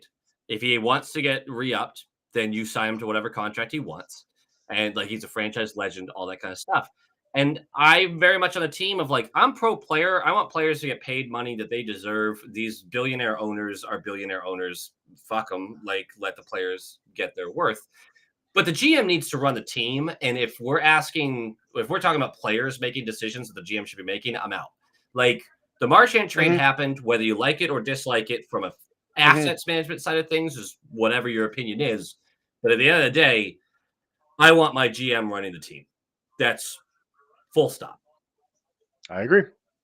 And it sounds like Ty Anderson gave some more credence to the theory that Marchand didn't want to play young guys this year, I which hate is it. disappointing to hear. Yeah. But at the same time, let your GM manage the team. Like if they wanted to have these guys up, they would do it regardless of what the captain of your team says. You Yeah. know, I really like Marchand has his preferences. You're telling me that like 2 or 3 games in line with Lysell and they're working together, that he's gonna just say, "Oh, okay, no, I still don't like this guy. I want him to go somewhere else." I Yeah. don't see that happening. I really So, think that was a you know, detriment to the beginning of the season, is Marchand's comments about the young guys and his frequent comments about like, well, they got to earn it. They can't just jump in. And it's like, well, they do have to earn it. they do. Like, Absolutely. How I else think do you earn it that's a though? legit argument. Like, you know, if you cannot beat out the likes of the Bruins' third and fourth liners this year, then do you deserve a job? But did they get a fair shake is the question. And did they get a chance to actually beat those guys out versus, Yes. you know, signing a Cole Koepke into the bottom six instead of promoting somebody who you may have otherwise wanted to give that chance to? Yeah. You know, Yeah. I'm with you on that. there's a lot of ways to interpret that. You don't sign guys just to fill spots to hold your guys up, Yeah. but at the same time, you can trade those guys. Most of those dudes don't have no trades. So if you sign somebody and a year later you've got somebody banging down the door to make a spot for himself, then make the spot. Yeah. And you're signing And it veterans that, like, doesn't yeah, maybe seem like anybody was banging down the door, is my yeah, point. maybe you are sending those guys to the AHL. Oh, we're waiving them and they might get picked up. Well, like, okay, well, you're waiving them for a reason, man. Right. Sometimes Right. you really don't want to do that, but sometimes it's okay. Mhm. Ready for that geeky extension, just not the money they'll give him? Absolutely same. Absolutely same. Because he is shooting 27% since January 1st, and Yeah. he's Wow. shooting over 19% on the season. So That's not sustainable. GMs fall for this shooting percentage shit all the time, and it always comes back. His career average is 11.4. Like, it'll come Yep. back towards that direction. I think it'll stay in the 13 to 14 range as long as he's in a Woo! line with Pasternak. But Mhm. that was a chance. Mhm. Bruins missed should the go net. with 3 alternatives, no captain next year. I actually agree with I that. agree. So, I 100% agree with that. I don't know if I agree with No Six list. But I do agree with that. They should go with 3 alternates. Good tracking Maybe by have Swayman to keep maybe that out. have that third alternate rotating. Agreed. Yeah.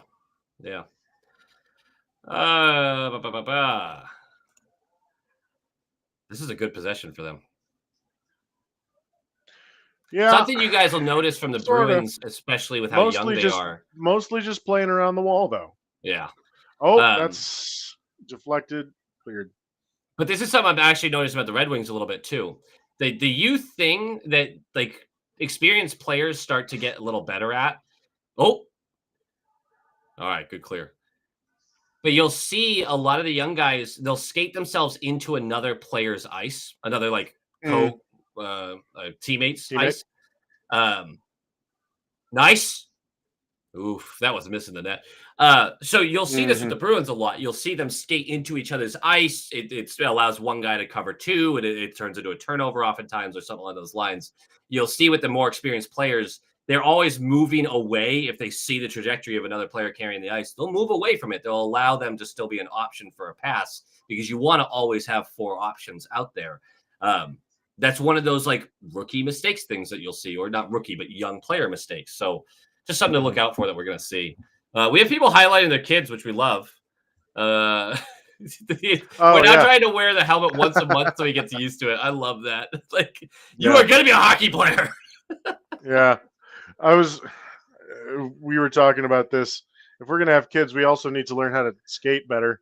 Yeah. Both of us are miserable on skates. It's my greatest shame as a New Englander is my skating sucks. Yeah. And because of the knee injury I took last year, I don't know if I'll ever get on the ice again. Like it's really, it's that bad. That's sad. Yeah. Tony Tunes, I have 2 sons now, and it's the most exhausting experience I've ever had, but it's good. Love that for you, brother. Boys will be boys. Yeah. It takes a lot of effort, but if It's a reward, Yeah. no doubt. Yeah, I think we also High Quality Fiance and I have had conversations like we're not just sitting here and be like, we don't like kids, we don't have kids. It's been very much a conversation of we know that we are losing out on something. There are going to be moments and things in the future that we won't get to experience because this is a decision we're Right. making. And we have decided we're comfortable with that. I think it's really crazy that people don't have these real conversations and they either do or don't go forward with that hugely life-changing event, obviously. And they get into it, and either side, they have these moments where they realize, like, oh, we didn't think of this. Like, but you got to talk it out. You got to, hey, what are we missing out on? And I think sometimes, especially with my generation, you have a lot of people who are like, kids suck. I don't want to have kids, but they don't actually talk Yeah. about what they will miss out on. And you will miss out on stuff. Yeah, Like a lot Yeah. of stuff. a lot. And the philosophical ideal is that you get to experience the world fresh again. Yeah. You know, like you will, unless you have children. And again, no judgment to anybody who chooses not to you and your fiance and anybody else. But unless you have children, you will only experience the point of view from your eyes for the rest of your life. Right? Like you have to put things out for in front of your children to and in so doing, you put yourself in their shoes, their 1-year-old shoes, their 3-year-old shoes. You know, you have so much influence and show that child what the world means, how to interact, how to socialize. Um, it's labor, but it is also responsibility if you have a child. Yep. Right?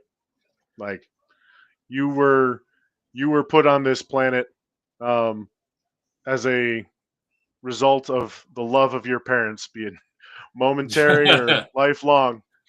My parents' love didn't last that long, but sure. Yeah, right. That's not fair. It lasted like 20 years, but then, fireworks. Life lessons from Loqual and Jambi. Look, if you're gonna put kids in the world, you have to like put that love out in the world too. You know, it's the momentary thing or the lifelong thing.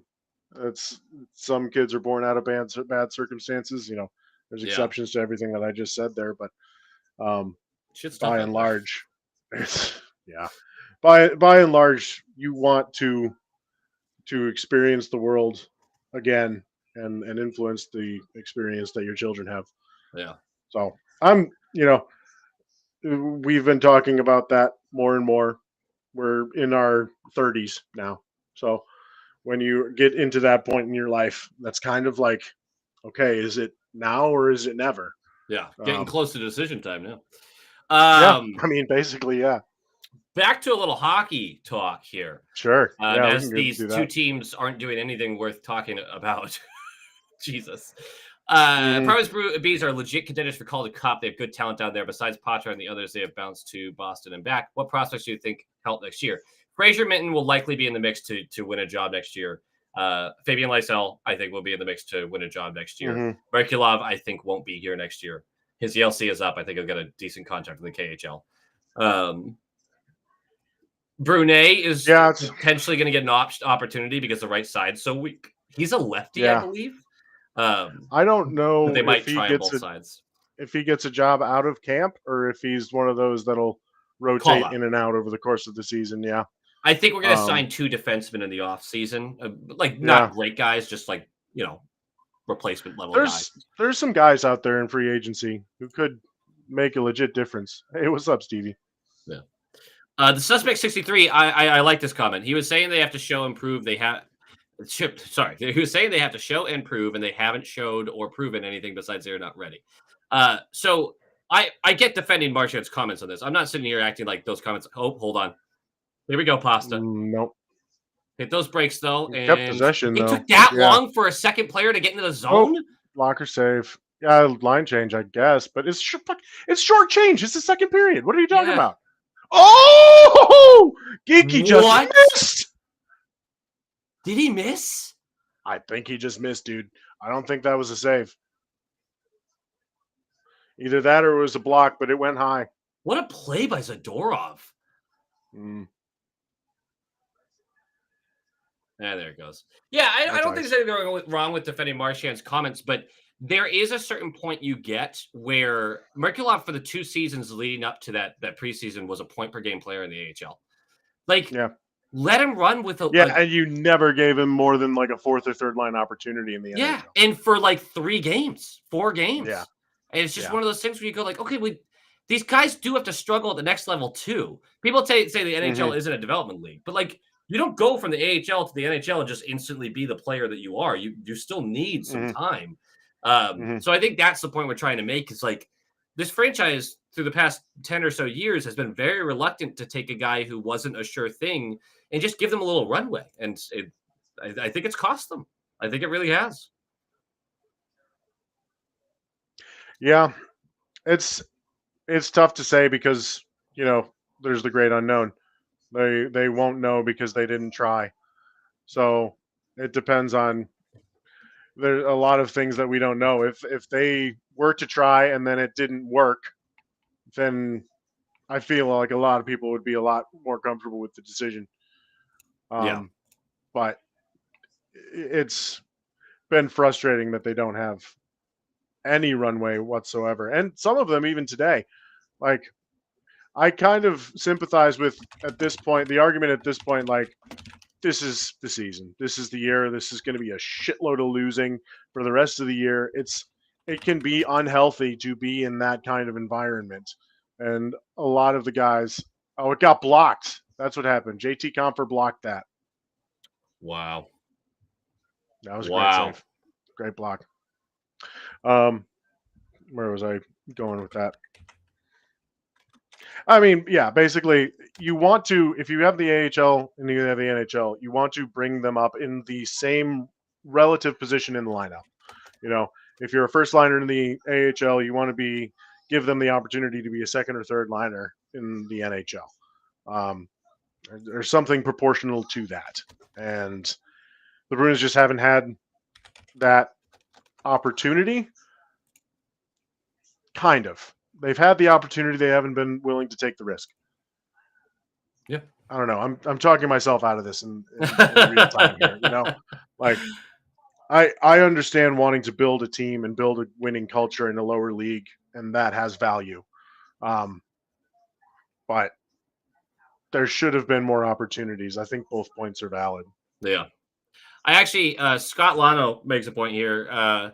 Good luck to Sweeney ever getting another player to sign a team-friendly contract like Marchand did the majority of his career.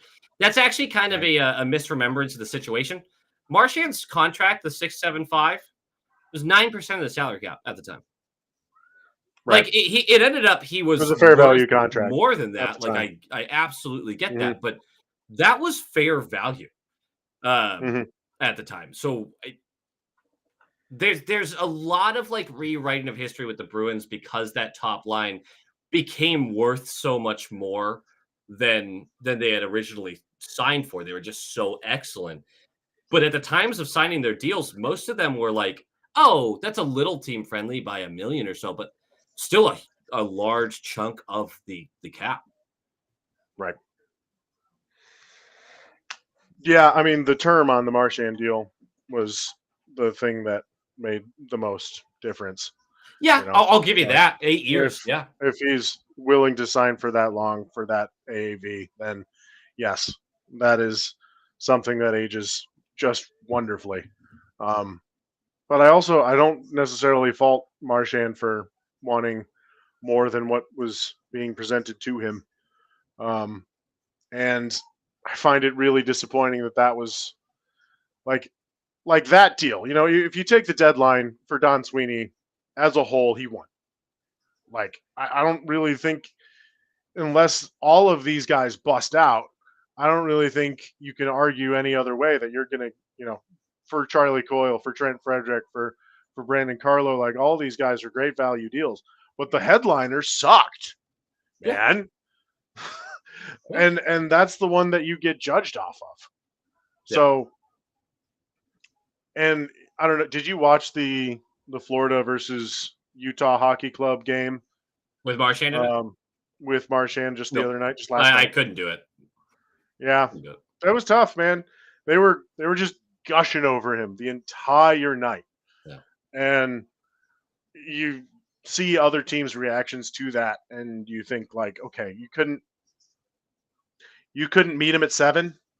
Like, you really had to trade him for a second round pick. He's part of your leadership core. You really are going to What's lead the really ship bothering without a me now captain is, going like, forward. So that It trade just at the seemed time, hasty. It seemed hasty. I understand getting an asset for the guy when he said, like, hey, we're not meeting the contract that I want to have. I want to go to Florida. That really affected the amount that we got in return. But at the time, they kept alluding to, like, this really bad medical report. Everyone I talked to was like, yeah, there's he might not play again in the regular season. And yeah, he's back 2 weeks later. I'm like, what the fuck? Yeah. So I don't know. But I also night. get that we were doing him a favor. He wanted to go to Florida, and we saw it with Taylor Hall. He wanted to stay. Yeah, he wanted to stay, but the he second wanted option, to stay. Yes, that's fair. We did him a favor on the second half of that. On the second half. Yeah. There are so many conflicting reports about the numbers and years at this point that I'm like, there's a lot of stuff about how he wanted to play till he's 40 and he wanted a contract till 40 at like $7 million a year. And I was like, okay, I would also not do that. So I get it from Sweeney's point, but yeah, I would. Yeah. Look, I really wonder what this negotiation looks like this year if you don't sign 2 boat anchor contracts last offseason. Yeah, brutal offseason. And at least Zadorov's looking like he could be something. Yeah, right. You've got bad contract, but still. almost $8 million AAV third liner. Cool. Yeah. Cool. I wonder if they're willing to overpay a little bit for the intangibles that Marchand brings, rather than let him walk and go to Florida and then go to free agency, because I don't think he's coming back. I really don't buy that. I have to say something that's genuinely not going to be received well. Yeah. What is it? There's a lot of opinions about Marchand these days that, I feel like some of it's cope, but go ahead, shoot your shot. Pasta fry sticking. Okay. So I genuinely, as much as I'm not I'm very sad to see Marchand in a different uniform, obviously. Mm-hmm.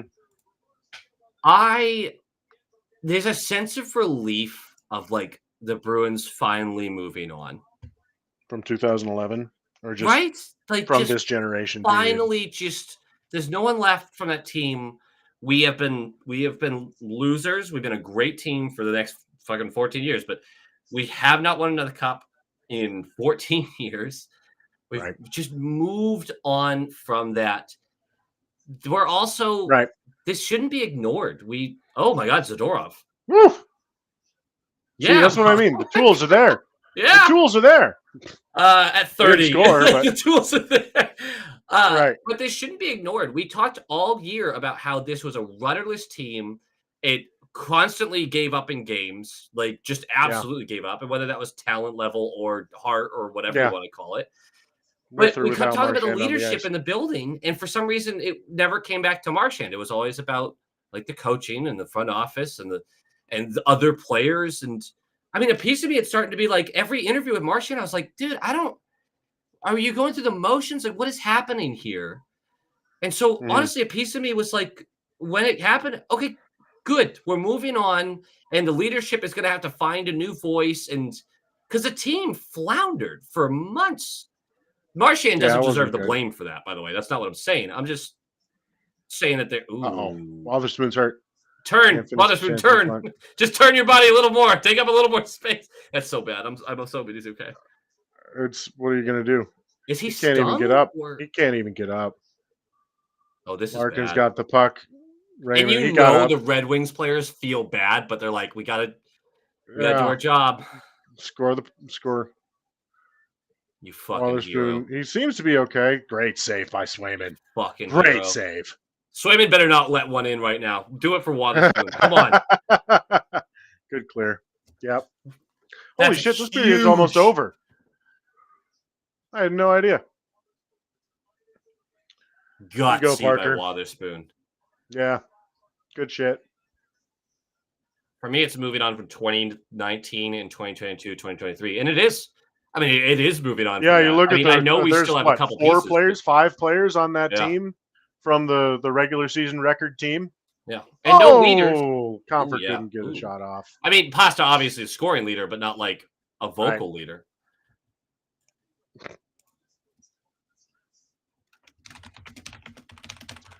End of the second period. Yeah. Yeah, I don't really buy it. Like it bothers me the way that this whole thing was handled going back 2 years. You know, at the end of you get your hearts broken, Bergeron retires, and you hand the captaincy over to Marchand. Yeah. If these traits about Marchand were known, why would you do that at that time? I don't really understand why they were so quick to just pass the baton. Like, I don't know if Marchand is going to have his number retired or anything like that. So, you know, Marchand captain jerseys, okay, fine. I just don't get it. Like, if you're going to give the captaincy, it should be for longer than a year and change. And they always knew this was possible. Yeah. Like last year, they knew this was possible. They put together a patchwork team, didn't give Swayman an extension at that point, which really fucked them over in the next offseason, and opted instead to sign guys like Boquist, guys like Heinen, to fill in those holes that that your youth from the AHL and on down could have filled. To be fair, Heinen was excellent that year. Sure. He was Yeah. really good. In the long-term health of the Bruins franchise, is it a good thing that he was excellent that year? Debatable. It's certainly debatable, but he was excellent. Yeah, and he got himself paid. Yeah, he did. Good for him. Is Lysell still growing, or is he done? He needs to swell up. He's not going to get much bigger. He's a if he gets player. bigger, then he loses exactly. If Yeah. he gets bigger, then he loses the biggest strength to his game, Yeah. and If I he think doesn't this come is out going to be next his year playing weight. looking like a real NHL player, not a finished product, but a real NHL player, Mhm. and that's when I will start to be like, okay, this is because he's 22, he'll be 23 next year. Like, he needs to have I made the team out of camp. I belong Yeah, on the right. team a couple of weeks there. He could probably gain 5 to 10 pounds of muscle and still like maintain some stuff, but he's not growing much more than he is. I agree. And, you know, in terms of just like the straight line speed, which is part of his game, you don't even really want him gaining that much more weight. Yes. What are we sacrificing here? That's not his game. Yeah. Yep. Not his game. He needs to be a poor man's Pasternak is what he needs to be. He won't be a Pasternak. I know people wanted that, but like everybody wants that. I don't. Does he have the shot that Pasternak has? No. He's a facilitator. Fucking Fluto with The Athletic made some statement about like his goal scoring totals haven't been good enough. I was like, that's not what he was drafted for. Like that's literally not. That's not even his like fucking speedy scouting playmaker. report. That's his MO. Yeah. Oh, it's so dumb. Marchand was a huge loss. The signing of Lindholm messed that situation up. Marchand will produce more for any team than Lindholm will for the Bruins over the next 2 years. Zach, I agree. Yeah, I mean, all of 2 that's years, true. yes. Yeah. Year, definitely. 2 years, probably, but maybe not. 3 years, no. That's the point. Over Lindholm, maybe still. Yeah. I mean, I guess so, maybe. What happens as you age? Marchand's hands and his brain will not get any worse than they are. His feet will. His feet will. The long history of injuries. Like Marchand's got a long. Every hockey player at this age does, but the hip injuries, everything. I mean, this concern. I mean, you look at Hampus. Hampus is coming back from. Yeah, that's terrifying. Next year, he's not going to look normal, and that's okay. Well, I'm hoping 2027 he looks normal. Like that's what, and he'll be in his mid-30s at that point. Like that's what we're talking about with that kind of injury. Actually, Marco Kasper had that exact injury in his NHL debut, mind you. He broke his kneecap. Wait, who did? A patellar fracture. Marco Kasper. Really? is at the age of 19. Yep. Honestly, rather have it at 19 than happen at 31, 32. Well, yeah. Yeah. That's kind of like when I saw Lindholm get that was the diagnosis. I was like, okay, this is a long recovery, but it is recoverable. It sounds like there was a setback in that recovery, so it's all up in the air at this point. Yeah. There's And luckily, a handful of players for a hockey player's body that you really worry about. The knees are one of them. yeah, The hips are the other one. The shoulders are one of them. he's got 5 months to get back to playing shape, but oftentimes with modern medicine, we've seen these injuries not end a career, luckily. Yeah. But they'll set you back 2 years. Like we see it in the NBA again to compare, but the NBA all the time we talk about a player coming back from an injury and people give up on the guy because the following season he's just not the same. It takes 2 years to get back, to really get back. Yeah. Jeff E. and your 8 kids. I missed that part. Sorry, we were talking about all sorts of stuff. I also don't like Subban. I think he was supposed to add more character to these, but the NHL is so bad about allowing that to come through. I think Subban, if he was really allowed to be the guy that he is, would be a lot more fun as an analyst. But he's more like a Paul Bissonnette at this point, where he says. I was going to say that doesn't land. He's not my least favorite on that panel. No, God, no. Mark Messier is my least favorite on that panel by a country mile. People forget that you can know way more about hockey than the rest of us and still not be a good analyst. Like that, both of those things can coincide. I'm not acting like I know more about Messier, but he's not a good analyst. No, it's so much of his hockey mind is that old school hockey mind that it doesn't necessarily translate to what we see in the NHL these days. Yeah, that's what Sweeney just learned this last offseason. Ouch. I will be right back. I gotta. Yeah, you take your time. And get a beer. Yeah. All right. Enjoy the wall decor. I'm just gonna keep chatting with people. Out. All right. I personally don't think we have time for a long retool. What does that mean? Didn't realize Lindholm was at 38 points. Wow. Yeah, and that's playing with the best the Bruins had to offer for a good stretch there, which I know isn't that great, but we're doing what we can. Hampus is another one I could see being dealt at the draft. I think they really have to consider it if a team's willing, because wrong side of 30 and that injury, and it sucks. That's truly a business is business kind of thing, which is just downright hurtful, but Subban does fall short. And I think that it's just, if he was allowed to be himself more, I wish I'm the wrong target audience. I am the target audience, but I'm also the wrong part of it because personally, the way I run my channel, I don't pretend I'm a journalist or an analyst or anything like that. I am reporting as a fan. And I think it's the only reason I'm allowed to get away with the things that I do is because I am clearly just a fan. It's not that serious. I think we could use a little more unbiased, as well as they can be, fans in the national scene. Guys who are okay to joke around and have fun. Don't take it that seriously. Everything these days of sports is so serious. It's just a game. Can we just have fun? Can we be silly and dumb and then do the analysis too? Can we do real analysis though? Can we break plays down? And it's almost like they're just TV these days they're so worried about their 45-second window to say something. It's like, can we take a couple minutes and really break something down and analyze and talk about the impact that has on games and players? They just don't do it like that. They're worried about their quick sound bite that they can put into a social media post and off they go. If we don't get Marner, there's a long rebuild, not a retool. Yeah, it's weird with Marner too, because that you're running Pasta Marner on the right side, which I'm not against by any means, but it's not the first place I would spend a shit ton of money. Racer, thank you for the update. The Sox suck. It's all a mess. Boston is terrible. Yes. Marner isn't a game changer for us. I mean, for us, he is technically. And you say that he would help change, but not make change. He wouldn't suddenly make us a playoff contender. He would change the outlook of the team a lot. Dude, I don't even remember the name of the guy that you're talking about. No Shield. Fuck V Shred. I don't even know who V Shred is. I love that guy though. Every time he comes up on my TikTok, I'm like, fuck V Shred. That's right.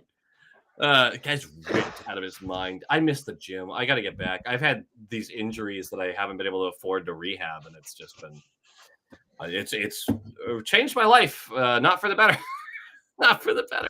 And the injuries happened in the gym. In a river, but one of the injuries happened in the gym. Tristan, thank you so much for the donation. Yes, let's chat. I'm sorry that this is a lot of like talking around the game because the game is not good. The game is between two teams that are looking closer to the draft lottery than they are the playoffs. Oh, the Red Wings though are what are you gonna be picking 14th? Like whatever. It says the team's picking 8th, by the way. Right. No, I think the Bruins have a real shot if they continue this trajectory to get a top 5 pick. That is not unrealistic. The Philadelphia Flyers just fired their coach. There's a possibility that they get better. The Buffalo Sabres could have their end-of-year resurgence that we've seen them have in the past. This is not out of the realm of possibility. Same with Sidney Crosby and the Pens, by the way. There's plenty of teams out here that could just buck it up for themselves in the last 10 games of the year. I'm just hoping it's not the Bruins. Same. To finish this thought with Tristan, and again, thank you. Do you think they will keep Geeky? I've claimed him as my new favorite player and bought the jersey. The only reason I won't say that I guarantee it is because a local guarantee basically I put the message on your gravestone. So I am there. He's an RFA. They kept him for a reason because at the deadline, there's no way the Kings weren't going to offer a real package for Morgan Geeky. Like he was in play big time. So fairly confident that this guy gets signed. I'm terrified about the amount of money he gets signed for. Please remember that this is a career year for him where he is shooting 20% on the year. But I'm super pumped for you, man. It's nice to have a favorite player, especially on this squad. It's making it challenging. Any bridge deal for Geeky, I'm very happy with. You give me a 2-year, $5 million per year, I'm fine. That's what I'm saying. Fine. That's what I'm saying. Do not give this player term. Yeah. Especially at the AAV that you would think his production earns. Because it will not age well. I am really terrified of 7.25 5 years. And for some reason, that's what's coming to mind with him. That feels like what Don Sweeney would do. And I don't like it. It could be a classic Sweeney 5x5. I guess that's the prorated 5x5 with the new salary cap, right? But I would do a 5x5, especially with a new salary cap, because a middle six winger is going to cost you $4 to $6 million. Like that, because everyone likes to. I don't enjoy the comments of like, "Hey, the cap is going up. We're going to have a bunch of extra cap." So is everyone else. It's about cap percentage. None of these guys look at the number; they look at the percentage. That's what the agents do. The players, I'm sure, are jawing on the ice about the number, but the agents are like, "I want my Draisaitl to get 16% of the cap." You know. By the way, I want everyone to know that. Hold on, let me check some fantasy scores. Let me do this first before I say this. Hey, cheers to Stealthy Potato.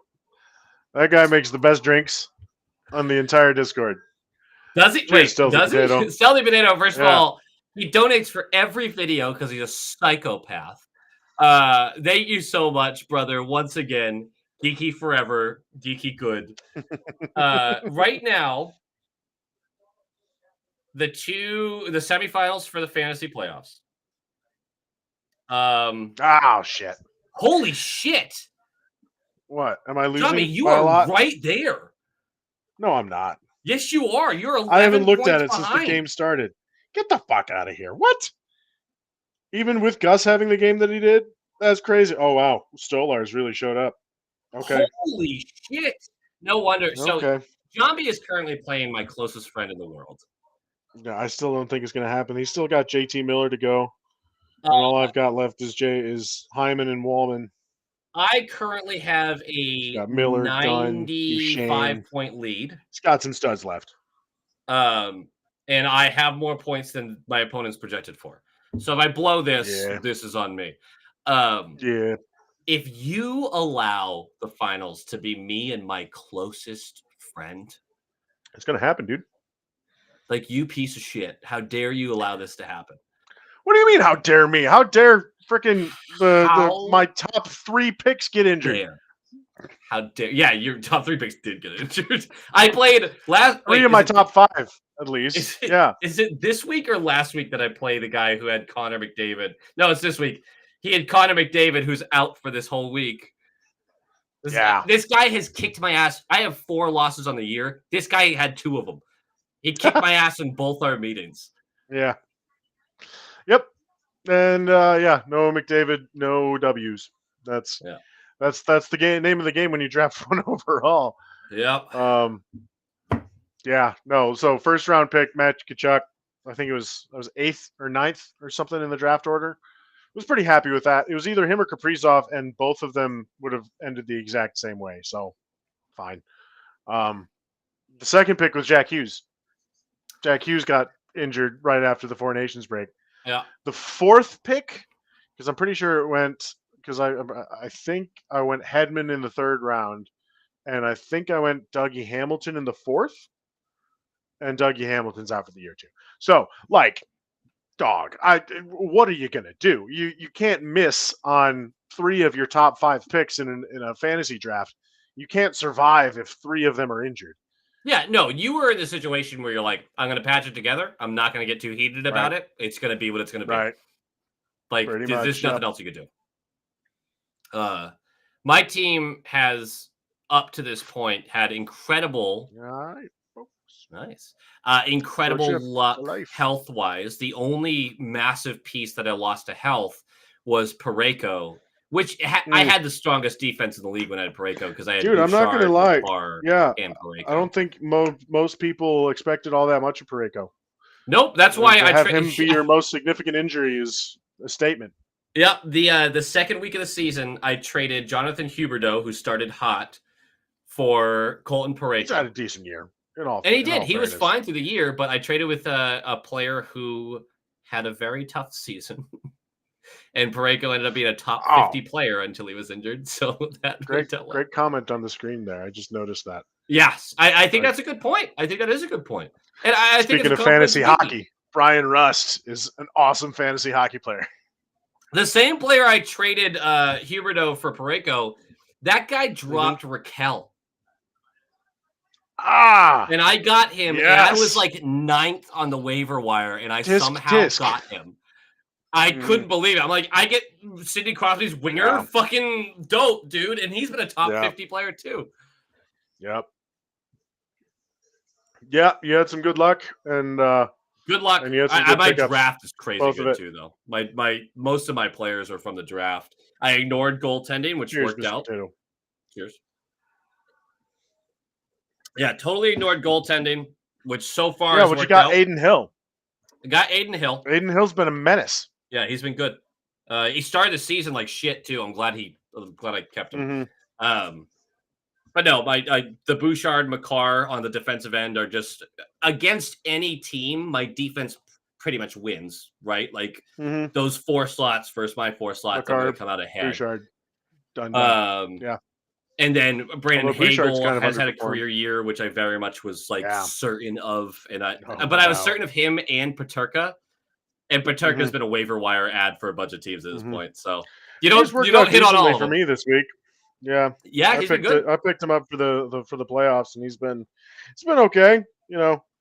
So for context for the viewers, we're in a points league, and the points are mostly offensive categories, but you also get a point per block. So it evens it out a little bit for the defensemen, and actually high-producing defensemen wind up being your most valuable assets in this league.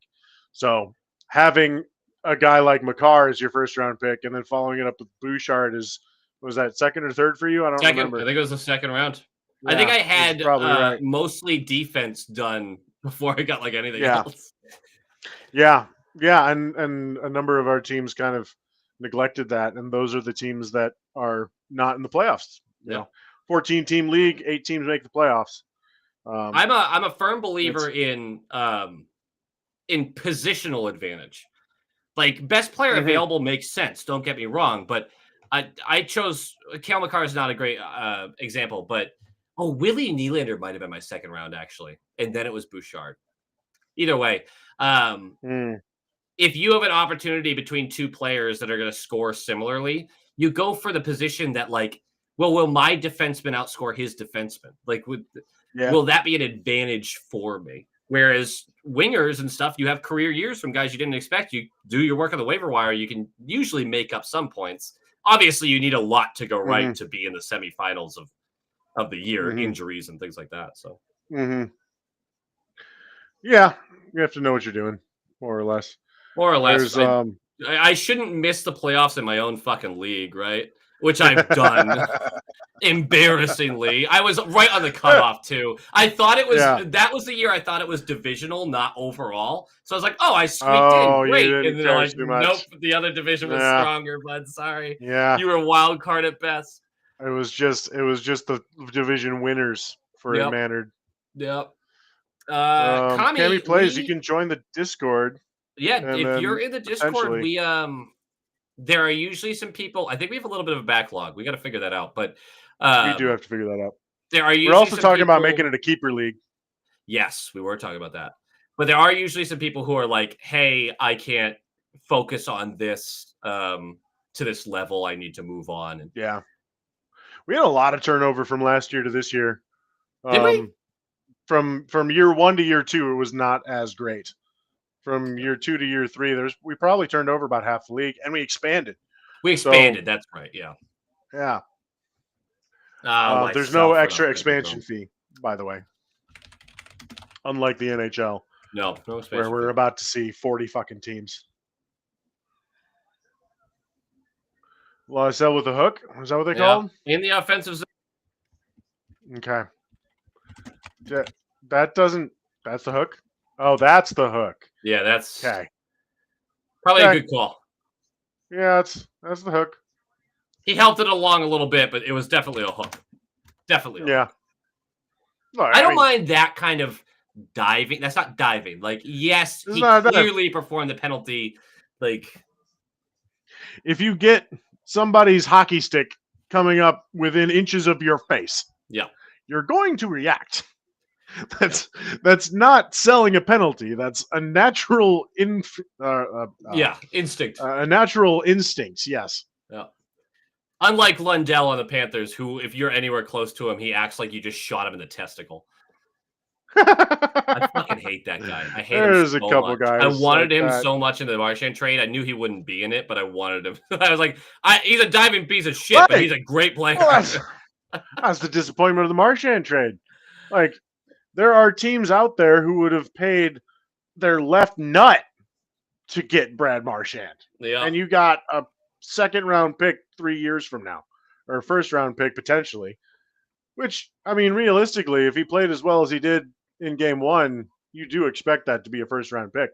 It's just 3 freaking years from now, which is basically nothing. No Shield, thank you for the vocabulary. After about 3 drinks, No Shield is so dope. Recall. No Shield, I hope you're going to the rookie camp. Rookie camp? Which camp did we fucking go to last year? Something like that. Prospect camp. Because it's the only thing I'm going to spend money on before the wedding in July. I'm definitely going up for it. I'm finding You're going back to Def Camp? Cool. I've got to. My job is probably really going to fight me on that, but I've got to. Dude, you got to. My job's been kicking my ass recently. I've been doing so much travel. Like, next week, I'm going to be in the office one day. I'm traveling on Monday, and then I'm gone Wednesday through Friday. Actually, in your area of the country, just not too close to be able to actually holler at you and say, where are you going? I'm going to be in North Carolina. Oh, that's not that far. Roundabout Charlotte. Yeah. It's not far, but it's like 4 hours from you. Yeah. Which makes it hard, right? Being in Charleston and whatnot. Hell yeah, No Shield. He's going. Chris, I assume you're going as well. I imagine that you would be. Oh, that was so great. If you had a finish on it, come on. Tyler Mott is leading the rush. The shots are 17 to. Oh, it chipped over. It just missed the post. Yep. Craig Smith, number 15 in red. Wait, you remember guys the have tax Craig man, Smith don't you? Yes, sir. I didn't even realize he ended up on your squad. That was a trade deadline, dude. They got Peter Mrazek, another goalie, and Craig Smith for Joe Veleno. Sure. All right. Which Joe Veleno is a change of scenery kind of guy in Detroit. Yes. And Craig Smith and also, you know what you're getting? He's a veteran. You know exactly what you're getting.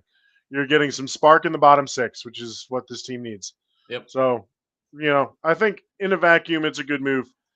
And in the context of the last 4 years of Detroit Red Wings hockey, like a lot of people are pissed at Steve for not doing something bigger and actually supplementing this team to be good enough to make the playoffs. But yeah, I tend to lean into the long-term vision for the team, right? Yeah, of course, especially right now. You're not a buyer if you're buying to make the playoffs. That's not where you want to be as an organization. If you are just clinging to relevancy by spending future assets to make the playoffs, then what are we really doing here? Yeah. Like that's things that a team at the end of their cup window does. Yeah. The cup window for the Red Wings hasn't even started yet. They're hoping for soon. Next year, it's playoffs or bust, though, for sure. Right? I think so, but it's also like the playoffs should not be the goal of the organization. The playoffs will happen when they happen when they're good enough. You hope that's next year, and you hope there's some splashes that happen. Oh, what a save! Yeah, good what a job, great Sway. save. No, I think you're making a good point, which is like the goal isn't to make the playoffs. We're not going to make changes just to make the playoffs, but right. The next stage of this is playoffs, and your new core should be looking at next season. Like, if we don't make the playoffs next year, there's something wrong. There has to be a push, unless the Atlantic is turning back into like the Bruins are getting replaced by Ottawa, and they're going to be like some juggernaut next year, and it's going to be 4 or 5 teams that are really fucking good. Yeah, I feel like there are probably some half decent teams for a while there that. I mean, Boston, Florida, Tampa, and then Toronto were just like, yeah, but we're just fucking better, man. Like, it just doesn't matter what you're doing. Hockey moves slow. It's the fastest game in the world, but in terms of the way that the league changes, it changes the slowest out of any of the 4. This is what drives me nuts about the prospect talk of like, there's people who tell me Poitras will never be anything. And I'm like, hey, even if that was true, he's 20. He's 20 years old. Like, can we give it? Lysell he's 22. He's reaching that point, but like, he's 22. Close. Like these guys, defensemen don't become who they are until they're 25, 26. Forwards, 23, 24. Maybe 200 games, right? Yeah. It's just it's a very different avenue for every player. So there's a lot of talk right now going on about expansion in the chat. This game is an argument against expansion. I agree. When you have teams, when you have teams like the San Jose Sharks, the Chicago Blackhawks, the Anaheim Ducks, like that are just mired in continuous awfulness, and you don't have anyone at the top who's an unbelievable juggernaut that's just hoarding talent. You have a smattering of teams that are in a similar kind of level. Like, yes, you don't have the talent to expand. And I don't think the NHL is ready. I think it's going to be at least a few more years until they expand. We also are not the only league talking about it. The NBA is about to expand. They're about to add 2 more teams. The NFL won't talk about it right now, but that player union is really, really strong. And there is a level that the player union plays in that of like, we'll expand when we're fucking ready to. So I don't think it's exactly fair to talk about the NHL as being this like they're not popular. This was a previous comment from Racer, but they're one of the least popular of the 4 major North American sports. But it's the only one getting the most expansion talks. It is getting talked, but those other sports have those conversations pretty frequently too. Yeah, I've heard it with the NBA for sure. I haven't heard it with the NFL. The NFL seems like They've it's brought the reached topic enough up, but balance. again, that player union's so fucking strong. Like, Yeah. I think they're only going to do that Well, when it makes yeah, most sense. baseball and football. Baseball has the strongest players union by a lot. Football is the second closest, and the other two, you know, the NBA Baseball has needs to, they just have the salary cap going for them. But yeah. other than that, like there's no trade clauses. Like everybody in the NBA can be moved basically whenever they want outside of a certain sect of veterans. That feels Um, right around the corner for and them, though. probably, yeah. I mean, but they'll probably have to lock out to do it. Is the thing. Yeah, And they also have a nobody really wants to weird. They lock just out. redesigned their like you have to trade contracts that like fit a certain level of other contract that you're trading for, and it's become very complicated to trade players. Mm-hmm. Zach Heist, I would disagree with you. I think Lucas Raymond is every bit what David Pasternak is today. Lucas Raymond in 3 years will become David Pasternak. Okay, today. hold on. All right, that's very. I got scared for a second because you said of today. Oh, all right. Yeah, So you think in 3 years Lucas Raymond is a superstar winger? I do. Yes. You heard it here first. And I think if you no, you didn't hear it here first because I've heard it before. If you They look heard at it his here trajectory, fair. If you look at his trajectory compared to guys like Mikko Rantanen and Nikita Kucherov and Mitch Marner, this is by way of Prashant Thayer, who, if you like numbers and analytics, he's a great follow, hosts a great podcast. You look at Lucas Raymond's numbers compared to those three players, and he is exactly on track with That's those awesome. three. I didn't know that. Yeah, that's what I'm saying. So, this year he's going to be over a point per game guy. He's going to score 30 goals again. Like, he's 23. He just turned 23 yesterday. That's he's not even entered his prime yet.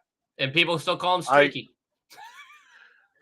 Every player is streaky unless you are literally one of the top 10 players of the league. I just want to remind everyone of that. That's how it works. Yep.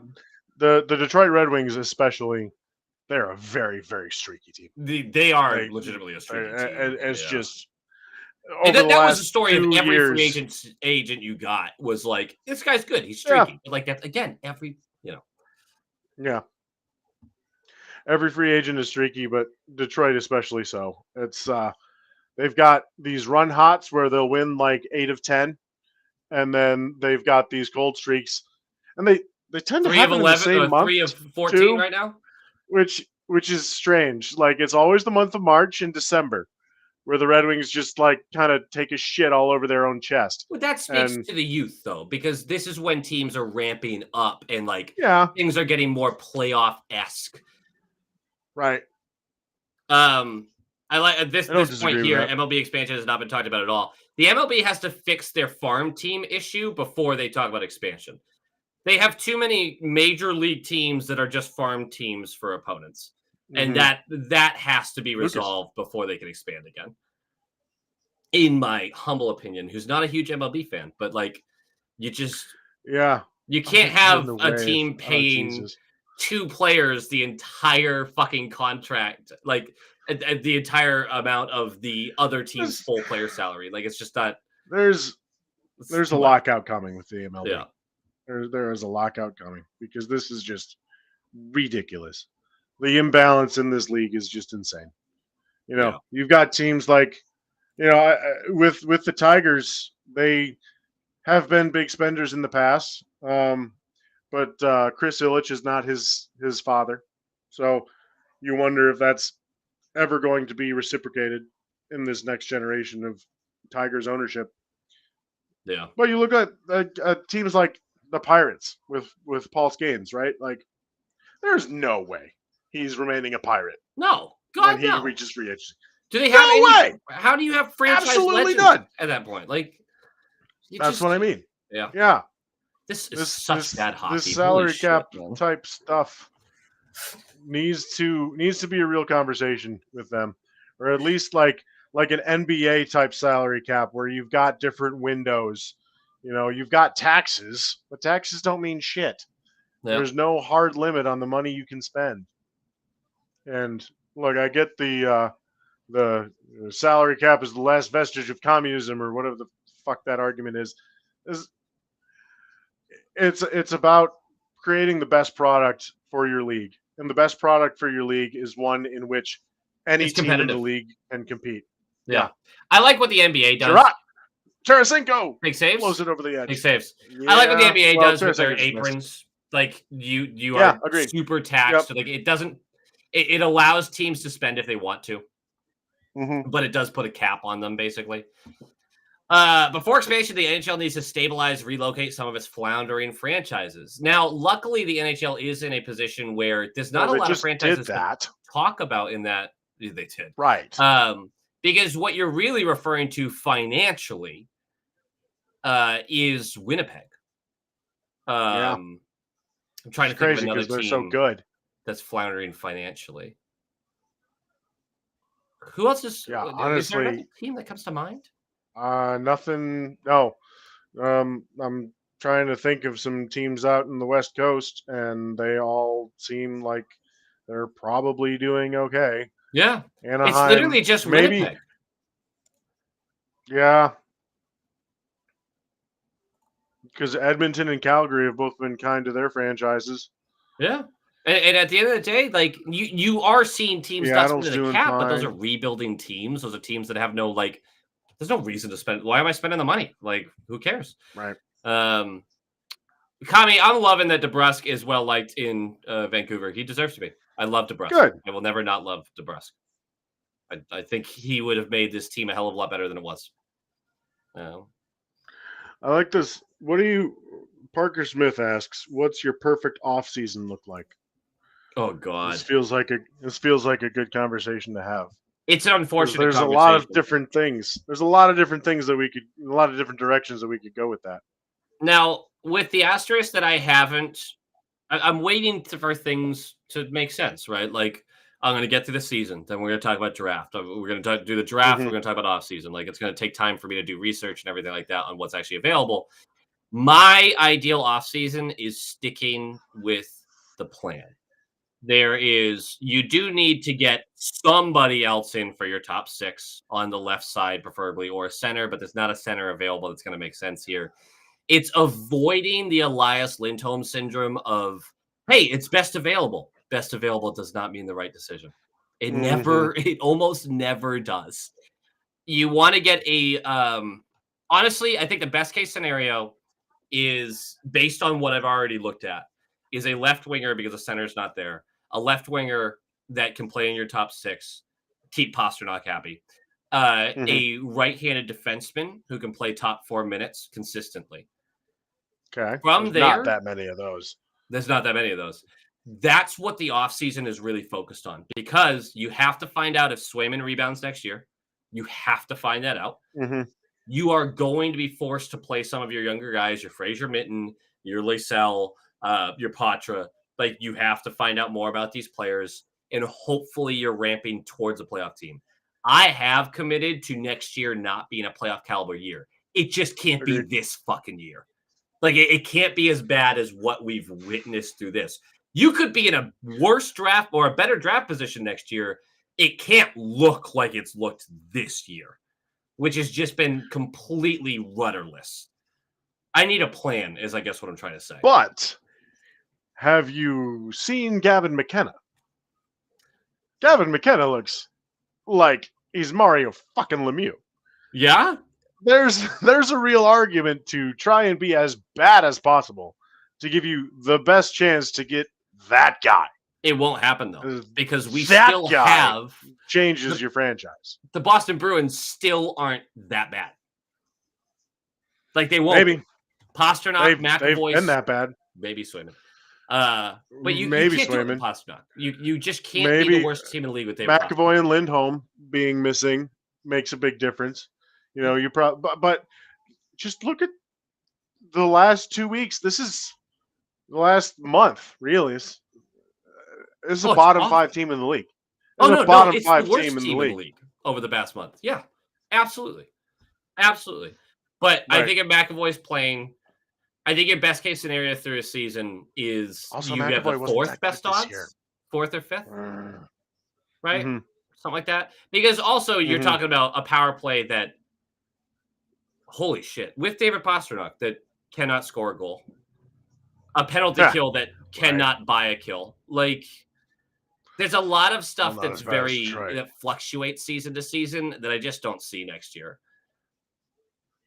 Including save percentage. Yeah, Like God, you do expect Swayman to be better.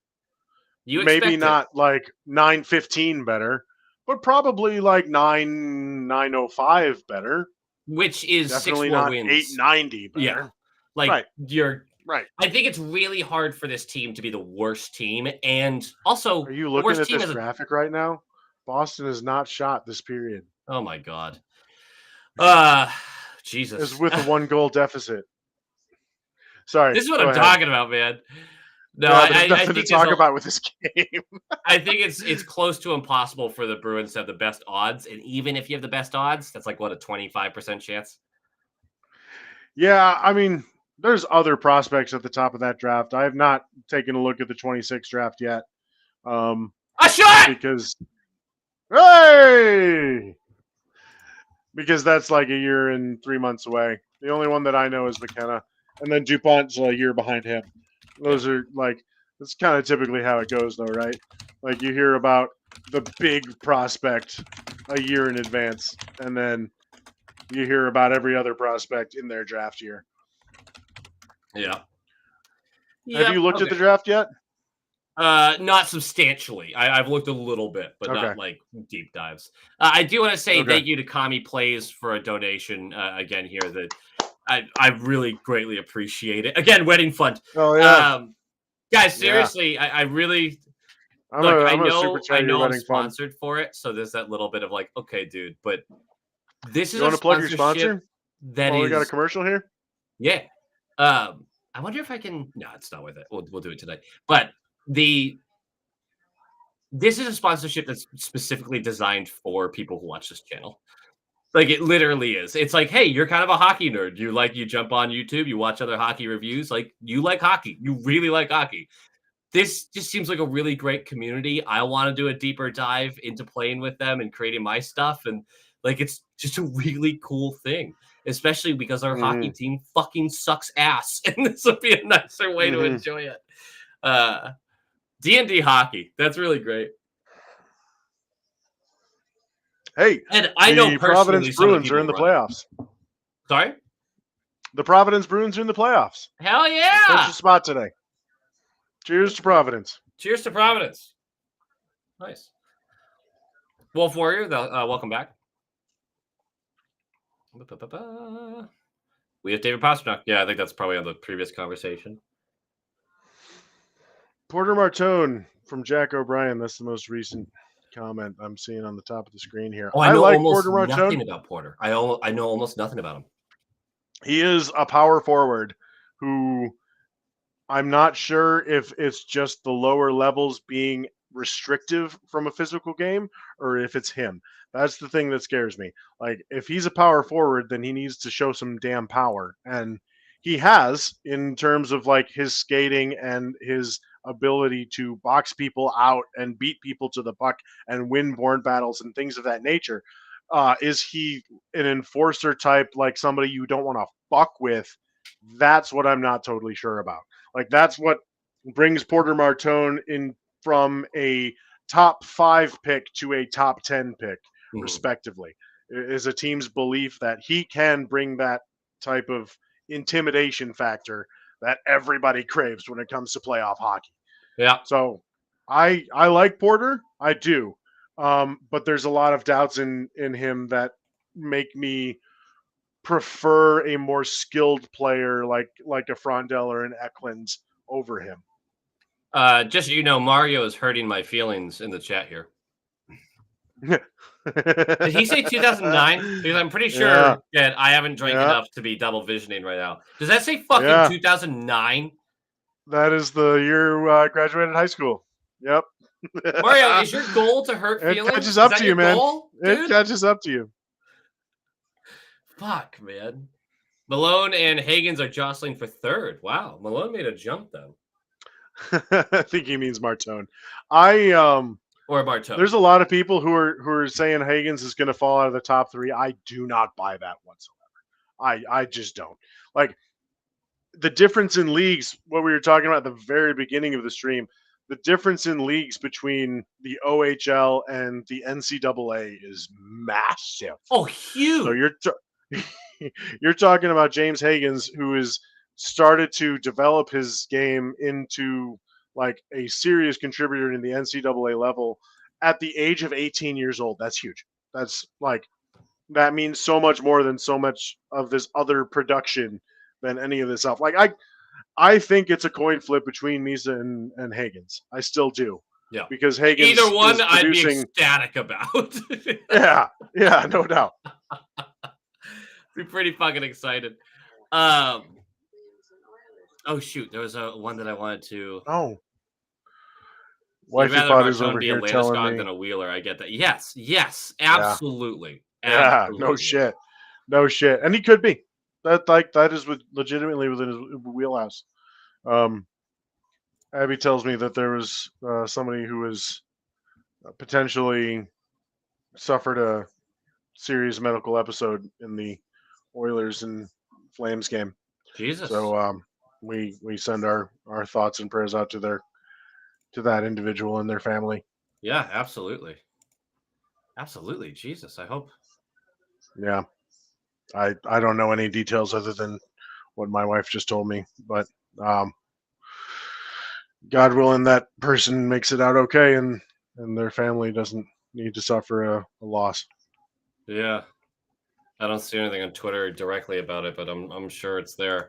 I really liked your point about the leap from the OHL to the NCAA. I keep preaching patience on Dean Letourneau. Because he went from a prep school league to the NCAA, and his points aren't there, and he's really struggling this first year.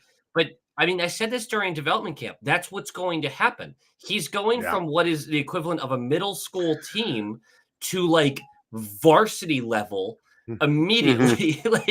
It's a huge fucking leap for him. So that was always the plan. Now, Dean Letourneau, we're hoping is a slow burn developer. Unfortunately, that's a lot of our prospects is what we're hoping for. But Dean's different. I feel like, you've got a guy with that size and that skill set and that toolkit. Like, if he can develop his hands, and develop his skating, then he's a serious threat. Yes, and actually, I think his skating's pretty close anyway. But it's not bad. It's not bad for a guy that size. It's not bad. It's not, and he has not learned how. And this was very evident in the development camp because John Morello, the 5th-round pick center, who's had a decent little season, by the way. I would watch them do reps against each other. Morello's half this fucking guy's size. And he was like 17 and a half. He was just 18. He was super young. Yeah. But Morello is winning pucks over Letourneau. And he's like 30 pounds lighter than the guy, but Letourneau had not figured out that they're using your height against you, dude. They're leveraging against you. They're lower to the ice. They get in between your stick and your body, and there's nothing you can do about it. You have to learn how to deal with that. And that's something that's going to be a long, real struggle for him to get there. Yeah, Swayman to the bench.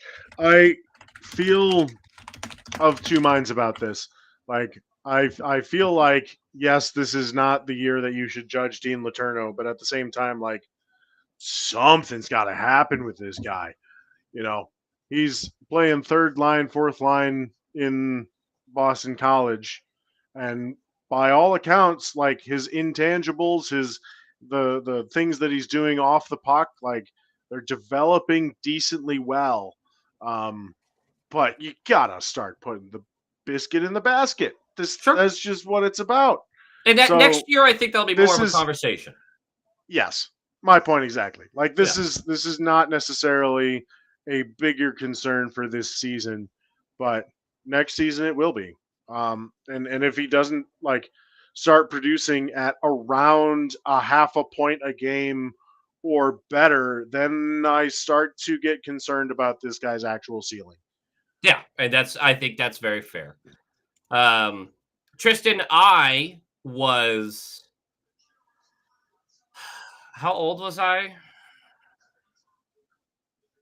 in 2011? I was like 18. I was 20. Either way, I wasn't in a position to be able to go to that parade. Mm-hmm. I was very poor. I lived in Michigan. Yeah, I got a job when I was 12. it was just to great. give I everyone an idea. loved watching that playoffs. That was such a wonderful time watching hockey because that playoff run was as Boston as it comes. 3 different Game 7 wins, just a gritty, hell yeah, blue collar championship. Yeah. Oh, that sticks to Talbot. 1:16 left, dude. This is flown by. This would be a huge. Hey, they got 20 shots. They Woo! got 20 shots. Let's go! Oh my gosh, this team is elite. I tell you what, this would actually be, if you guys want to squeak into the playoffs, which is, I don't think there's anything wrong with you guys squeaking in the playoffs. I don't think you're that focused on the pick. No, I think at the playoffs they're getting smoked, but it'd be nice to get there. It doesn't really matter. You might be that sad sack 8th seed that I referred to in the last short shift pod. That Washington just gets to absolutely demolish. Even though I don't believe in Washington, I do believe in them in the first round. I'll tell you that much. Yeah, I mean, a month ago you asked me, could the Wings take Washington? I say, yeah. Today you asked me, could the Wings take Washington? I say, no. Whatever the last month that changed your mind. They've been doing the same. Well, the record against playoff teams, for one. The 5-on-5 scoring for 2. Granted, the 5-on-5 scoring hasn't been there all year, but it's been bad over the last like 10 games, I want to say. And yeah, I felt like they won one of the 3 games that they played against the Caps this year. But the other 2 games were like, oh, we kept it close. Oh, we kept it close. Oh, the third period, they got smoked.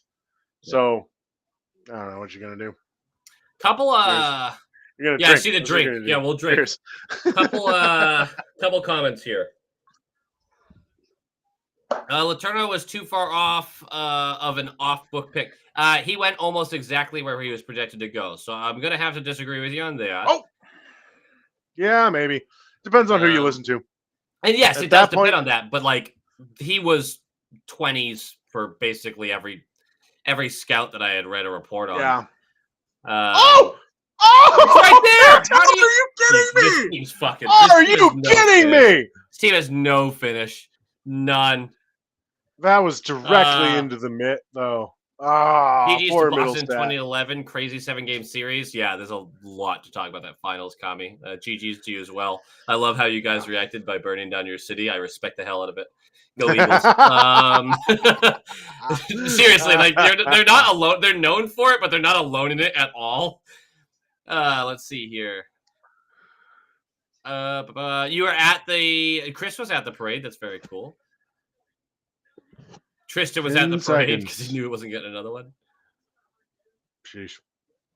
Yeah, Letourneau, there's a lot of people who projected him way outside of the first round, and there's a handful of people who projected him a lot sooner than that. So, yep. If you fall into the number 1 pick, what percentage are you trading McAvoy? 0%. What? Why are those things connected? Because the left-handed defenseman at the top of the draft. Just take Schaefer. Huh? Just take Schaefer. It's not. You don't have to think about it. Just take him. Yeah. What you want? Not you don't want McAvoy and a number 1 left-handed defenseman? I'll take both. I don't What are we talking about? Hampus Lindholm. By the time Schaefer's in his prime, Hampus Lindholm's going to be retired. Like, what are we talking about? McAvoy's lack of production on the power play has really led people to believe that he's like a bad player. Is he like the $9.5 million guy? I actually would argue yes, but even if you don't think so, he's at very least an $8 million defenseman. So what if he's a little overpaid? He's still like a true number. I don't know. Do you like that on the right side? Do you like McAvoy's contract more than you like Darnell Nurse's contract? Yes. Yeah, absolutely. Yeah. Game over. Red Wings win. That's a 1-1. huge win for you guys. That's a huge win for you guys. I mean, not against the Bruins. They're a obviously, point out of because the playoff spot. 1 point out of a point, playoff spot. baby. They're Hold on, let me see losing where the Bruins are league wide now. That loss is going to Probably put us like officially 25th, 26th. That maybe leaves us at 26th at this point. 25th because we're tied with the Penguins Okay. now. Okay. But the Flyers, the Flyers have played one more game than us. But yeah, no, and we're on pace to get passed by the Seattle Kraken. Oh, nice. Sad state of affairs this is. Team Tank, let's go. Let the tank roll on. That's what I'm saying. Look, these guys are. This was a great game for them because they didn't give up. I think there's no body language cues that told me that this team did not believe that they could win this game. And even if they lost this game, that's still a good thing. So, Rat, I don't know if I would consider this being playing well. That was awful hockey from both teams. yeah, it wasn't great. Yeah, we weren't talking about the game a lot, were we? They just were stuck in the neutral zone most of it. Yeah. Yeah. Yeah. Zadorov's pissed. Look at all these guys going down the tunnel. They're all pissed. Hey, at least you didn't allow 6 goals this time. Hey. I don't think the Red Wings can score 6 goals. Yeah, that's fair. Thank you to the Anek, folks woo, in the let's chat. go. You appreciate me. This isn't like Shorzy Anek, right? No, I think she spells her name with an E. I'm engaged, but I've seen Anek is with, an absolute hottie, you know. Yeah. Have you watched the new season of Shorzy yet? No, I've not. Oh, it's a good one. They changed it up a little bit, Okay. and me and High Quality Fiance had a moment. So Meeg and Zeeg, you know those two characters, just phenomenal. There's an episode where they wear something rather attractive, and me and my fiance look at each other like, we didn't invite them over for dinner. Is all. So like, well, pretty good. Yeah, we'll do a coffee date. Why not? Yeah, like say hello. You know, they're really nice people. Is all it is. Zadorov was not terrible, Levi. No, Zadorov is on a 2-week. No, he was fine. He did fine. Pretty good at this one. I don't disagree. I think he was. Maybe you want Swayman to have that first one, but at the same time, at the same time, it's 1 goal. You scored 1 goal. You got beat by 2 goals, by 1 goal from a team that scored 2 goals. And your only goal came on a power play. Do that? That's the first time you guys beat us this season. That's true. That's surprising to me. Well, that's the first 2 were under Lalonde, so that's not that surprising. Lalonde is not a good coach. I love this comment because in no way are you wrong. Lohrei is very bad defensively right now. He is. I'm not going to argue with that. His ceiling is what I'm hoping for, and offensively, I think he's very good.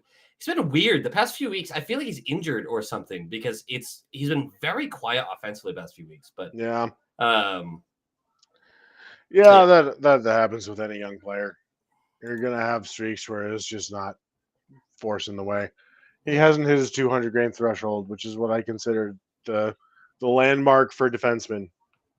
So I thought Greentree was taken right before Letourneau. I still don't believe in Greentree. His skating's not very good. Letourneau's ceiling is better than Greentree's ceiling. It just depends on what you think of their skating, respectively. What did Letourneau get picked before Greentree? Because I remember talking about Greentree during the draft. 1 pick before. Oh, okay. Yeah. Well, that's a classic Bruins too, though. You know, that's right. Yeah, and also 35 like, worst in the league. I mean, no, I get you. Like Lohrei has not been good defensively. I mean, it's been a team effort there, but yeah, he's not been good. I totally get that. We're playing for ceiling right now. Yeah, I was just gonna add with the Greentree pick, like he's still playing in juniors in his draft plus 1 year. Like you cannot take that, as good as it is, you cannot take that as gospel for what he's going to develop in his age 20, 21, 22 seasons. Time will tell for That's sure. time will tell, yes, Yeah. but it's not a guarantee. So, like the folks who are looking at Green Tree and saying that that should have been the pick over Letourneau, I don't buy it yet. Yep. Thank you, Zach, for your kind words. Shaggy, I agree with you here. He is still like trying to figure out some stuff here. I think this was supposed to be more of an insult, but don't kink shame here, brother. You know? Don't kink shame. Oh wait, you're not shaming. He would play better. Yeah, no, he probably would. You know, good for him. Hey, maybe. I can't say. I've never played hockey before or after the bunghole penetration. I can't say. I really can't. I'm gonna remove that before my high quality fiance sees that and gets ideas. That's a great comment, Levi. I don't know. I'm really looking forward to the Bruins Stadium Series jersey. I hope it's Meth bear. I mean, if it's anything like the Red Wings did, like a baseball kind of, like college hockey kind of, somewhere crossover between those two sports. I don't know if you can do exactly the same thing in Florida, but I am looking forward to that. Yeah, I'm gonna I'm try also to looking go. forward to having a different jersey for Bruins fans. Yeah, That would be fun. Yeah, that would be fun. I'd also, I mean, Florida's just an easy trip for me, and it's not that expensive a true. state. It's not bad. Let's see here. Tristan, brother, Except the thank you so tollways. much. I appreciate that. The parting gift to the wedding.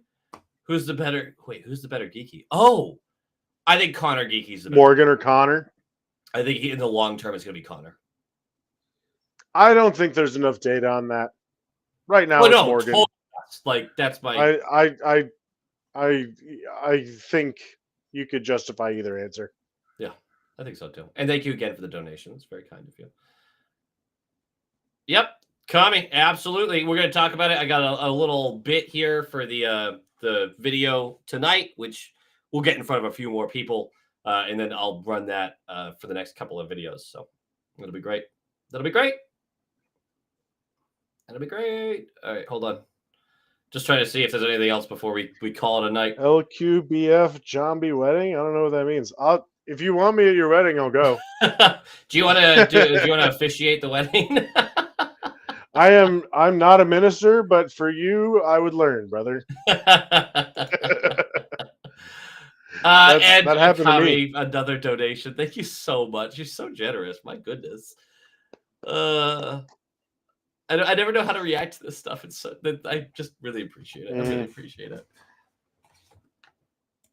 Levi, there will at least be a month in advance of or probably multiple months in advance of yes, I'm going or no, I'm not going. It's going to depend on financials, obviously, with all this stuff going on next year, but we're going to figure it out.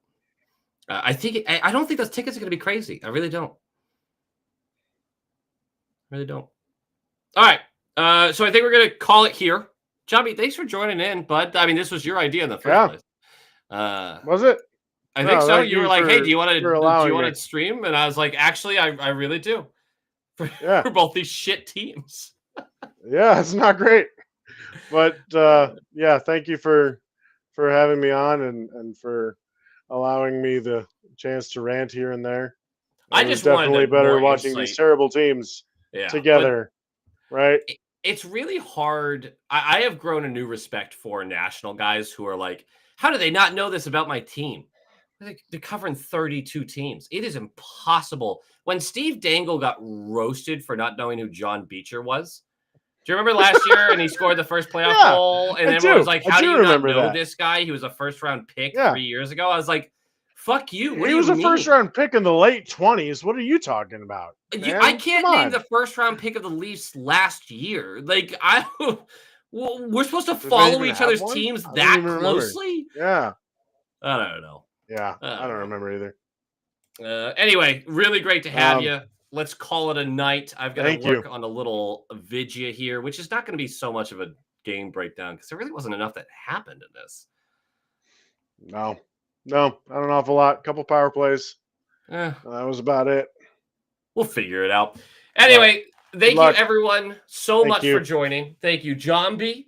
And again, of course, check out the SHL link below. And I think there's a line we're supposed to say at the end of these things. Go Bees? Yeah, go I think Bees. that's right. Go Bees! Go